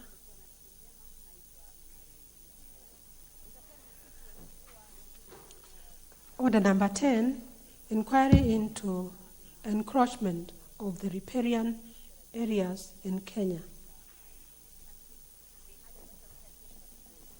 The Honorable Chachu. I take it that the responsibility has been duly delegated to you by the chair. Thank you, Madam Speaker. Madam Speaker, I beg to move that this House adopts the report of the Departmental Committee on Environment and Natural Resources on its inquiry into the encroachment into the riparian areas in Kenya, laid on the table of this House on Thursday, September 19, 2019. Madam Speaker, the riparian areas or land refers to a terrain that is adjacent to rivers and streams and is subject to periodic or occasional flooding. Madam Speaker, the plant species that grow in riparian areas are adapted to tolerate conditions of periodic water-lodged soils. Madam Speaker, for all riparian areas, for all riparian wetlands in the field, these zones of moisture and vegetation gradients occur in an overlapping, intergrading fashion, and the plant species are distributed in a varying degrees throughout the riparian zone. Honorable Chachu, just for purposes of your planning your moving of the report, you have 10 minutes. No, Madam Speaker, I know that, and I'll leave to that. Okay. Madam Speaker, they are recognized as interfaces where uplands and aquatic areas meet to form intermediate ecosystems that are themselves unique in their diversity productivity, and function. They also provide significant economic benefits by minimizing flood and erosion damage. Madam Speaker, on 24th April 2018, the committee was considering question 010-2018 by a member of Homa Bay Town Constituency, Honorable Peter Kaloma MP, on conservation and protection of riparian land. The Chief Administrative Secretary, Minister of Environment and Forestry, Honorable Mahmoud Elmi, appeared before the committee on behalf of the Cabinet Secretary to respond to the concerns raised by Honorable Peter Kaluma. The said question triggered an inquiry by the committee due to the negative effects of the encroachment into the riparian areas it was causing. In conducting these, the committee was guided by the following objectives. One, to establish the extent of encroachment into the riparian areas and the effect of the encroachment. Secondly, to recommend mechanisms and ways of protection of the riparian area. Madam Speaker, the committee, in writing its report, conducted inspection visits to various encroached areas in Nairobi and Mombasa, and also held boardroom meetings with the various stakeholders. Madam Speaker, at the start of the exercise, the committee resolved to conduct inspection visits to encroached riparian areas within Nairobi City County and Mombasa County. The inspection visits were to encroached riparian areas within Nairobi City County was conducted on Tuesday, 22nd June 2018 and Thursday, 28th June 2018. The following sites were visited: Fuata Nyayo Estate, South B, South Animal, Langata Road, Taj Apartments, Kaldeshwa, near Arboretum, James East, Riverside, Alina Villas, Spring Valley, Leisure Market, Limuru Road, UK Center, opposite Westgate Mall, Westlands. The committee also conducted similar inspection visit to Mombasa on Sunday, 29 July 2018. The reclamation of the ocean by the cargo handling companies had narrowed the creek. Madam Speaker, I'll jump that. The areas that we visited in Mombasa, Kabrai Dam site, Makupa Transit Shed CFS, and multiple howlers East Africa Limited. These are in Mombasa, Madam Speaker. And the details of our findings are in the report. Madam Speaker, the committee held a consultative meeting with the Ministry of Water and Sanitation and that of Environment and Forestry on Tuesday, on 10th July 2018, on the issue of encroachment on the riparian areas. During the said meeting, it was resolved that the Ministry of Environment and Forestry provide a report containing the following information by 24th of July 2018. One, all buildings that are listed for demolition in the country for being in riparian areas. The list of already demolished buildings, the list of those not demolished and reasons for non-demolition, and finally, the names of the developers or companies involved in each case above. Madam Speaker, the Ministry provided the committee with the information as required. Madam Speaker, the committee also held meetings with the various stakeholders who were allegedly encroached into the riparian areas. Among these are Green Hill Investment Limited, Leisure Market, Games Use Investment Limited, Multiple Holders Limited, East Africa Limited, Kental Enterprise Limited, UK Center, Makupa Transit Shed Limited, Civicon, Mombasa Cement Limited, NEMA, Water Resource Management Authority, Water Resource Authority rather, Kenya Forest Services, Kenya Maritime Authority, National Land Commission, Kenya Post Authority, Big Ship Environmental Committee Organization. These are in Mombasa as well as in Nairobi, Madam Speaker. Arising from this inspection visit and the interaction we had with the stakeholders, the committee made observations and recommendations detailed in this report. I'll only highlight a few of these observations and recommendations. Madam Speaker, for Makupa shared SCFC and multiple oilers East Africa Limited holdings in Mombasa, we observed that this Makupa Transit shared CFS and multiple hauliers East Africa Limited were collaborating with Kenya Ports Authority to establish container freight station in the area as part of KPA master plan to decongest the port.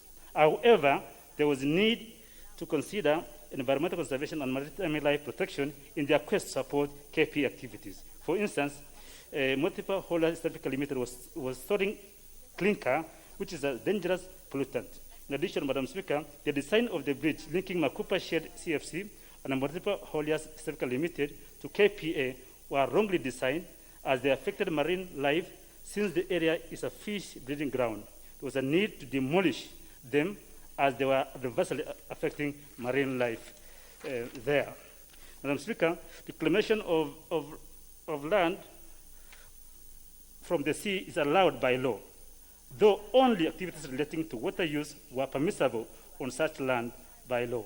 However, the developers were reclaiming the ocean and used the land for alternative purposes like office construction, stores, construction of stores, and even yards. Madam Speaker, multiple hauliers East Africa Limited was one of the facilities with a special use license given by Kenya Forest Service within Makupa Creek.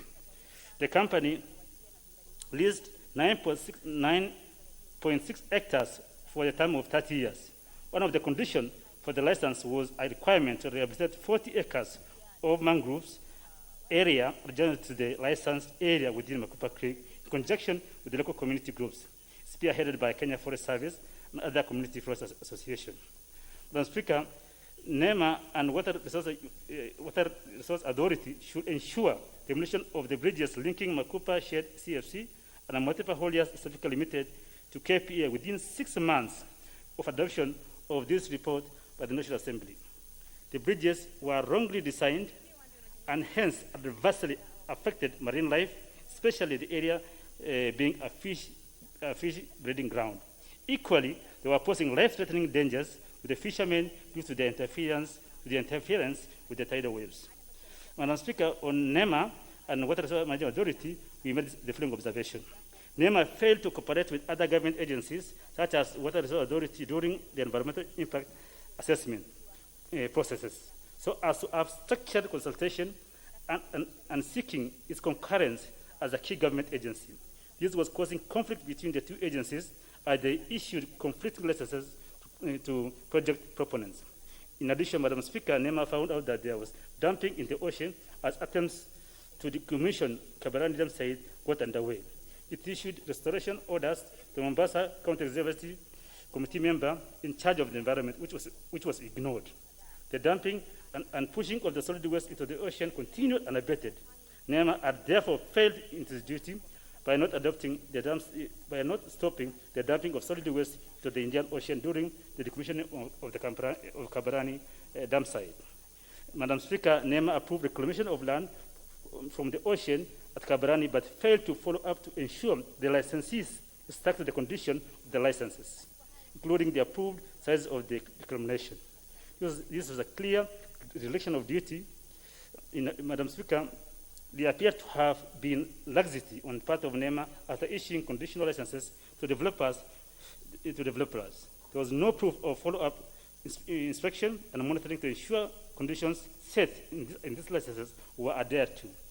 In accordance with Section 143(1)(b) of Water Act 2016 and the 6th Schedule, Part A of the Water Resource Management Rules 2007, Water Resources Authority issued an order number 002680 dated 30th July 2018 to stop leveling and pushing of the garbage into the sea. However, the said orders were ignored. The Water Resources Authority denied issuance of license for canalization at UK Centre and South Sea End Mall. However, clear records by proprietors of the UK Centre indicated that the agency had licensed I hope you are winding up the canalization. Yes, I am. They appeared to conflict with NEMA and Water Resources Authority. Madam Speaker, there are a number of recommendations that we have given in the report. Is very, very clear. But the major problem, Madam Speaker, is the legal framework. Madam Speaker, the laws in this country are really conflicting. Madam Speaker, it was evident that a number of legislation with a bearing on riparian reserves management, provide different distances depending on the sector's mandate and priority. This has therefore jeopardized enforcement of these laws and therefore caused encroachment to wetlands and riparian areas. The overlaps in the various laws with respect to the definition of riparian areas was causing a major. Honorable Chachu, I'll give you a minute to wind up. And we already gave you some bonus minutes, but have one more to wrap up. Madam Speaker, thanks for your generosity. On the issues of the overlapping laws, Madam Speaker, which is a major problem, we are calling upon the Ministry of Water and Sanitation and other stakeholders, including Nairobi City Council and Attorney General and others, to really come together and ensure that they harmonize our laws as far as the management and conservation of riparian areas is concerned. I beg to move. Do you have a seconder? Yes, Madam Speaker, Honorable Safia Abdi, the Member of Parliament for Ijara and the Chair of the committee, will second. Honorable Sophia. Thank you, Madam Speaker, and I stand to second the report on riparian, the Committee on Environment and Natural Resources, Madam Speaker. Madam Speaker, I would like to thank the committee members, and particularly those who are here up to now, and I know some of them are even fasting. I want to thank them, Madam Speaker. Madam Speaker, in conducting the committee in conducting its inquiry into this was guided by various principles, Madam Speaker, and objectives. One of the objectives that guided this inquiry was to establish to the extent of encroachment into the riparian and the effects of the encroachment. How far has that caused a problem in this country? And what are the solutions and what can we do together holistically, Madam Speaker? Madam Speaker, the other one was to recommend mechanisms and ways of protection of our riparian and wetlands areas, Madam Speaker. Madam Speaker, when we started the inquiry, the committee resolved to conduct inspection visit into riparian areas, particularly within Nairobi City and Mombasa County, Madam Speaker. Madam Speaker, we had various stakeholders meeting to discuss and to wedge a way forward on the problems that this country is facing, Madam Speaker. Madam Speaker, one in particular case that I'm concerned with, that gave me, it touched my heart. And Mombasa is an island. And we had that status of being an island. And because of the encroachment and because of reclamation of the sea, the Indian Ocean, we are about to lose that status of Mombasa being an island, Madam Speaker. Madam Speaker, as the mover rightly put, that when you reclaim a land, Madam Speaker, from either an ocean or it is allowed legally. But the purpose that we want to use that land must be very clear and defined way, and it must be in relation with water use, Madam Speaker. It cannot be that you have reclaimed lands and you use that land for office, storage buildings, and for stores and for other things, Madam Speaker. That is not right, and it is giving a problem, and that has happened in Mombasa, Madam Speaker. Madam Speaker, as we have many contradicting laws in this country and policies. Every organ in this country, we have NEMA that has its own environment that they are working with. We have Kenya Water Regulatory Authority that has its own regulation. We have the City Council that has their own regulation.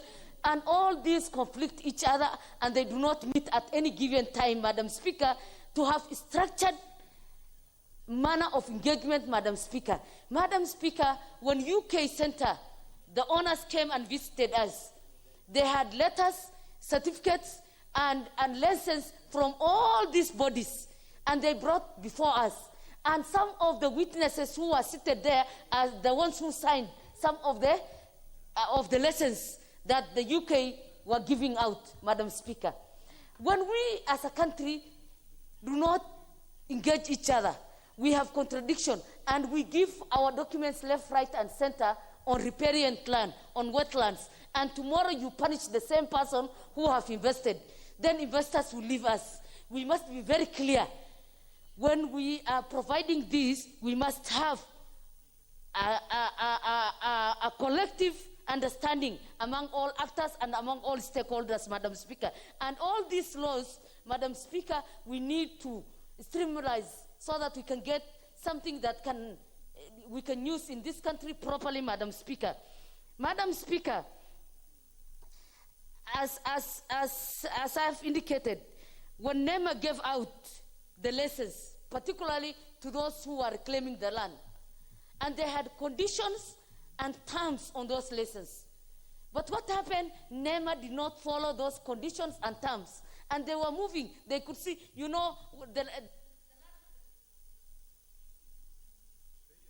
Honorable Sophia, I'll give you a minute to wind up and put it on record that you are seconding.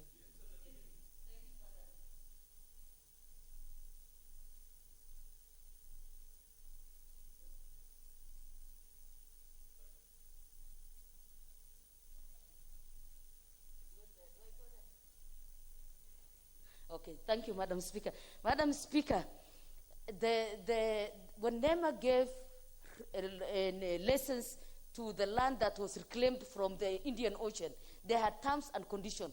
And their work was to follow up and to see that the people who were given those pieces of land use it in terms and in line with the conditions and terms that were provided in the lessons, Madam Speaker. Madam Speaker, I beg to second. Thank you so much.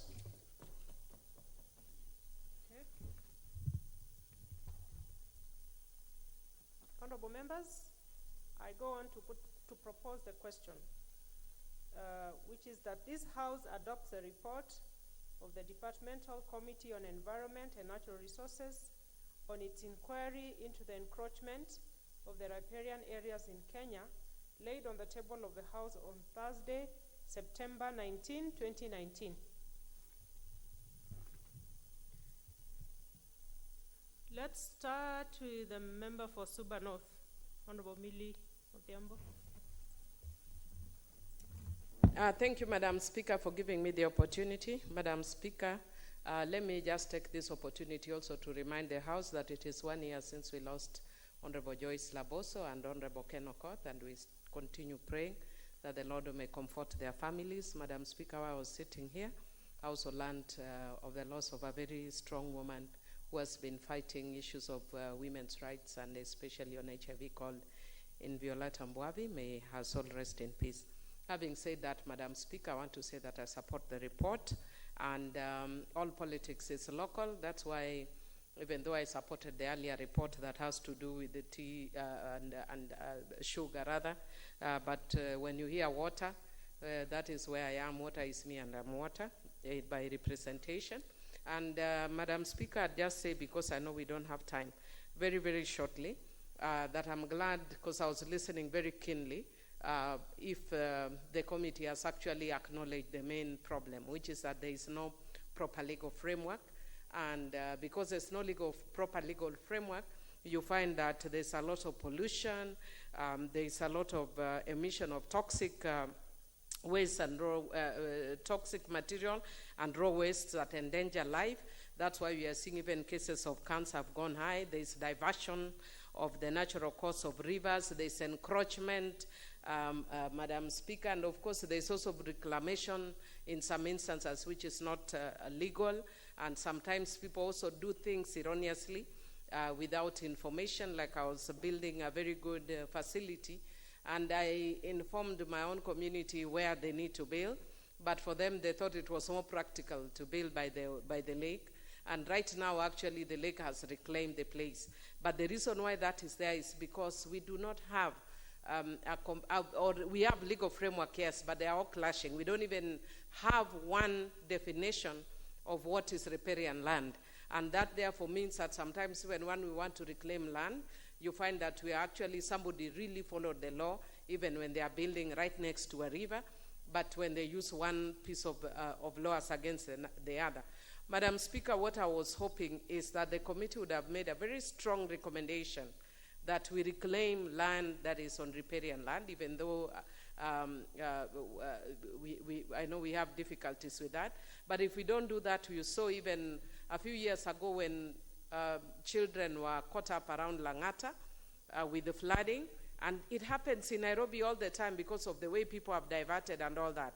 But in reclaiming, we must also take into account the people who are not aware about these laws, and which we call in law the third user without notice. But I was hoping that the committee came with a draft law, and I therefore encourage the committee to come up with a law so that we are not just lamenting. We have the power as the National Assembly to deal with this problem that has bedeviled us for years, once and for all. So I'm putting back to the committee that if you could kindly come up with a draft law that would help us sort out this issue. Otherwise, I support. Honorable Kamuren. Thank you, Madam Speaker, for giving me this opportunity. I rise to say I support the report upfront. This issue of riparian encroaching on riparian land is an issue which is really serious in Kenya. I think we know that, as my colleague Emilia said, Honorable Emilia said, that the establishment of boundaries in various areas, especially the water bodies, especially rivers or even areas which are wetlands and all that the boundaries are not very clear. And I know NEMA has not been doing a good job. As we have heard, that once in a while they give out licenses to investors who later they come back and say demolish the property. So I think this particular report really is good. I have looked through a little bit. They're trying to address various issues. They have singled out a few establishments in which they want reparation or rather things to be set right.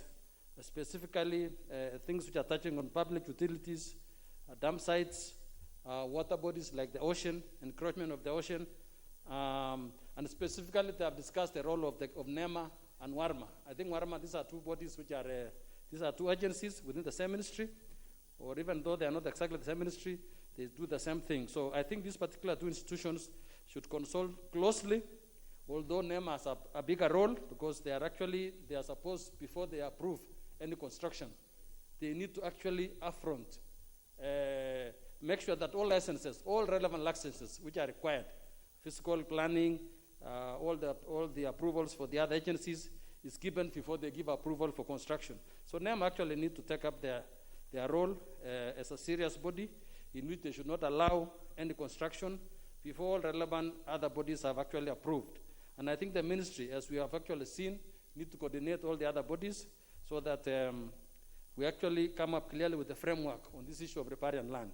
I think the National Land Commission need also to be roped in because they are actually to assist in terms of survey work and actually to know where this particular area should actually, where the boundaries should lie. So I think if there is a clear laws which can be brought to this house so that we can approve as far as water bodies, wetlands, even buildings here in Nairobi, we are actually seeing a serious problem where people are encroaching on rivers or small or special drainage areas, and therefore we need to be very serious at that we actually save investors and also to safeguard our heritage in terms of carving out clear laws governing riparian areas. With that, I beg to support. Honorable Sahal Ibrahim. Thank you, Madam Speaker, for giving me this opportunity to contribute to this important report. Madam Speaker, as a member of this departmental committee on environment and natural resource, from the presentation by the various stakeholders and the representative of government agencies in the ministry interviewed, it was clear that there was need to have a structure and harmonized collaboration to ensure seamless management of riparian areas in the country. From the evidence presented, it was evident that NEMA and WARA provided conflicting legal definitions to developers, making implementation a challenge. I support the committee's recommendation that NEMA and WARA to have a structured and documented consultation, from NEMA issuing license on environmental impact assessment or initially environmental audit for already existing projects to developers. This will ensure proper coordination and management of matters relating to riparian lands. While appreciating that law enacted are not applied retrogressively, there is need for NEMA and WARA to embrace a robust monitoring and evaluation mechanism to ensure continuous improvement of project environmental management plans and compliance to the license conditions. Madam Speaker, it's also established that government agencies issue license without regarding the existence procedure and guidelines.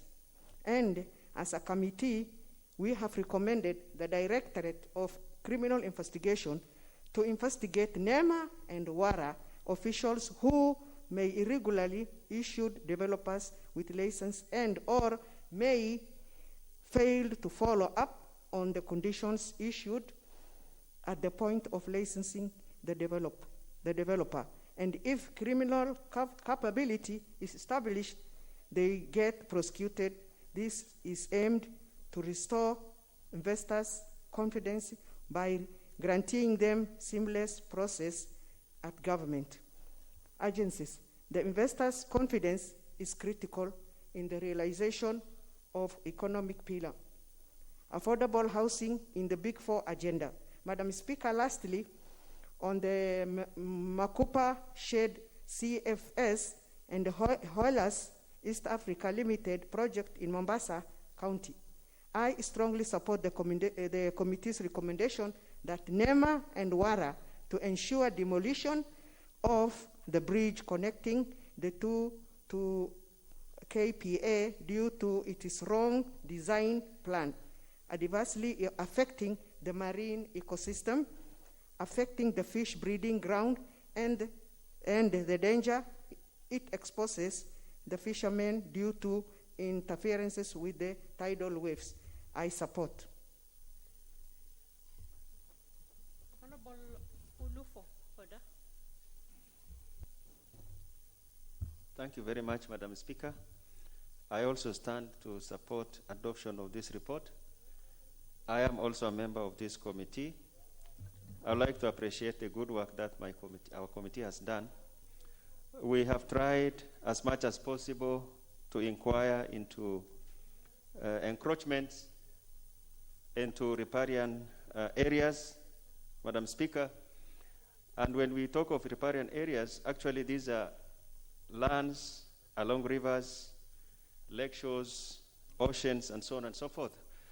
And these areas are important, and actually they enable our water systems to breathe. So when we allow illegal development in these areas, basically what we are doing is we are actually constraining our water systems not to breathe. And we are also exposing those who have settled in these areas to risk, especially during heavy rains, because when there are floods, when the water systems are constrained, when we encroach on riparian areas, one of the most obvious repercussion is that we are going to have floods, and these floods normally pose risk to investments, they pose risk to human life, and so on and so forth. And also the encroachers are also to a large extent responsible for polluting our water systems. Lake Victoria, for example, the various rivers, and most of these rivers, particularly Sabaki, Athi, and many other rivers which pass through Nairobi, actually serve so many people in lower part of eastern, in parts of coast, and so on and so forth. And therefore, the pollution by the encroachers actually have health consequences for people who live downstream, and so on and so forth. Some of the heavy metals, for example, from industrial effluents, can get into our systems through food chains and cause diseases, including cancer, and so on and so forth. Madam Speaker, in the report, we have tried to highlight various areas where encroachment has taken place. For example, in the county of Mombasa, we have seen how we have actually, how they various developers with conditional licenses, which in some cases seems to be issued contrary to provisions of the law, how they have encroached on the sea, and how they have reclaimed sea contrary to the laws regulating the oceans, and so on and so forth, and how, for example, mangroves have been cleared to make way for constructions, and so on and so forth. As I wind up, I would like to particularly talk about restoration of Nairobi Dam, which is one of our key recommendations, and also for Nairobi City County to extend sewer lines to Village Market, which at the moment is actually having sewer treatment works in a wetland. Thank you, Madam Speaker, for the time. The Honourable Member for Kasipul, Honourable Longondo. Thank you, Honourable Speaker, for the opportunity, and I arise to support the comprehensive report and research by the committee which I'm a member. The encroachment and riparian issues was born out of the question which was brought up by Honorable Kaluma. Then there, later on, the Nairobi regeneration came in. The key issues in this report are: one, encroachment into riparian areas, canalization, and land reclamation. It is true, land reclamation is allowed by law, but the way it was done in Mombasa is contrary because it promoted pollution. It also brought about the release of toxic particles into the ocean. So truly, it was really against the reclamation laws because the best materials should be used when reclamation is being done. Madam Speaker, we also noted, for my first time, I didn't know that even up to the sea, there are some persons who can have a title, even up to the ocean. Those ones were also found. On canalization, it is allowed by the law. If I could give one example of UK, they got the approval for canalization. The required fee were paid to the NEMA, WARMA, City Council by then. Then now, even the paper, it is even passed in the cabinet paper. So later on, we wondered what happened. The only issue which arose, which was good to some people, it was selective. The way NEMA did it, the marking in Nairobi, it was selective. Because you could even remember the former governor of Kiambu at one time made a joke when we were heading towards Kiambu that the rivers would be diverted even to the hilly area so that some of the premises could not go down. You even remember when the issue from Murang'a, water from Murang'a was coming up, even the governor of Murang'a was even threatened, should you deny Nairobians water, then we can consider, because one of your building is within riparian areas. So the key thing here is legal framework. We cannot implement, the committee cannot implement anything if laws are contradicting. And therefore, I support the enactment, all stakeholders coming together so that we come with a common law which will define clearly what a riparian areas is. Some acts define riparian as 6 meters, some 10 meters, so implementing it becomes a challenge. Thank you, Madam Speaker. And now, member for Kabondo Kasipul. Honorable Obara. Thank you. Yes, we have Kasipul and Kabondo Kasipul. It's always hard to distinguish between the two. Yes, and previously was what was known as Kasipul Kabondo. A bit confusing, but that's what it is. Thank you very much, Madam Honorable Speaker. I too stand to support, and each time this word comes up, riparian, it reminds me of the destruction or the demolition of multi-billion properties that happened in this country. And this is something that we would not wish for any other person to go through. And the question that came to mind at the time of the demolition is how come, when you saw a building like what we have at the Timo, and you wonder how come somebody would go on and build that kind of a building worth billions without proper authorization or approval. And so I'm happy that the committee has come, and therefore I support your report, that you've actually come and you're recommending that proper coordination must be done between NEMA and even the Land Commission and all the relevant agencies, regulatory agencies. And reclamation reclamation of land is not new. And it has done even in Netherlands. We've seen those things in the UK, as has been mentioned by my colleague. It's not new. And so we are not reinventing the wheel, but we must have proper legal framework to support our investors or even the local people so that we don't have that kind of destruction again of their investments. As I was sitting here, I've actually seen in Baringo, schools and the soy lodge and all this is completely flooded up to the first floor level with water. And this now is as a result of probably building too close. And even as the licenses were being given or authority being given, nobody took proper attention to the consequences of such actions.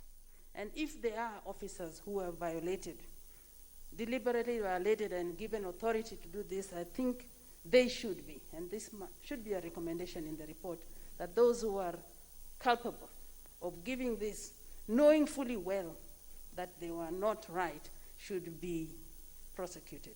Thank you. I support once again. Thank you. Very well. Honorable members, there being no further interest from members to contribute to this motion, I just see the honorable member for Kasarani appearing on the screen. Do you want to contribute on this one, Honorable Mercy Gakuya? Okay, thank you, Madam Speaker. I rise to support the report for the Committee on Riparian Land. I'll start by saying it has been an issue, especially for Nairobi County. My constituency being one of the constituency within the county, you find if we don't have proper laws or orders which safeguard any development or any improvement which is always done within the constituency or the county or the area where people have interest, you find people do their own things. I happen to be a host in my constituency of the largest and the only sewer plant in the capital city of Kenya, that is Ruai. And you find along the river, that is Nairobi River, which comes all the way to Ruai, there is a lot of encroachment. You find everybody has built there. I wonder what will be done to those people who have built there. But we should always have a law which protects any further development, because it's quite painful. People use their resources to develop, but after some years or after a change of guard, maybe from this government to this other one, you find new rules come up, and whatever was there is null and void.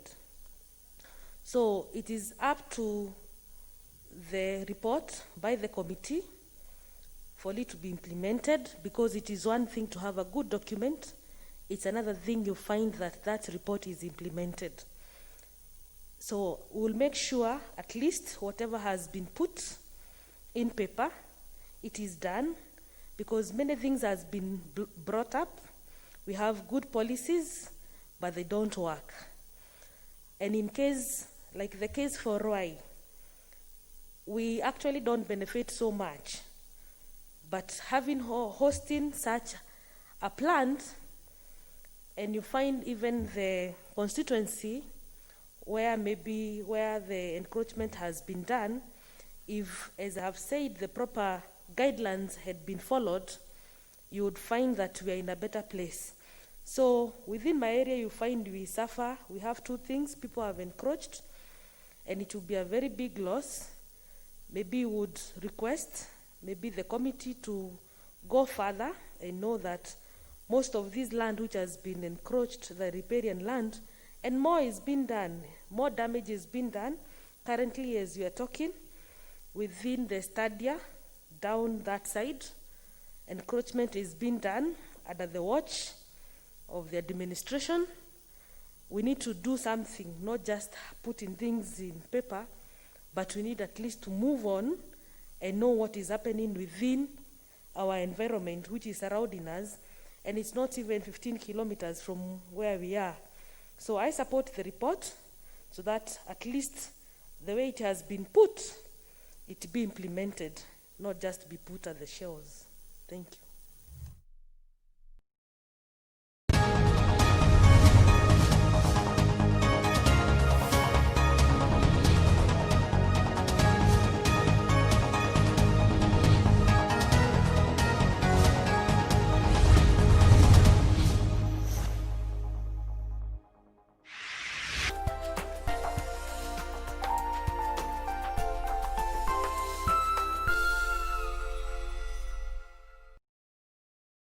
When the world changed, it made us go back to the simple joys and love the little things even more, like serving up your best, eating together, and sharing more.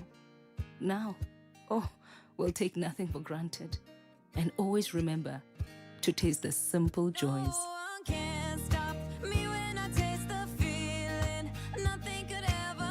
Coca-Cola, taste the simple joys.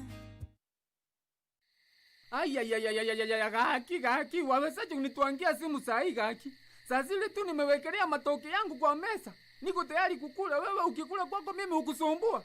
Gaki, hii simu sisiki yake ya nani? Mimi ukusumbua ukikula kwako.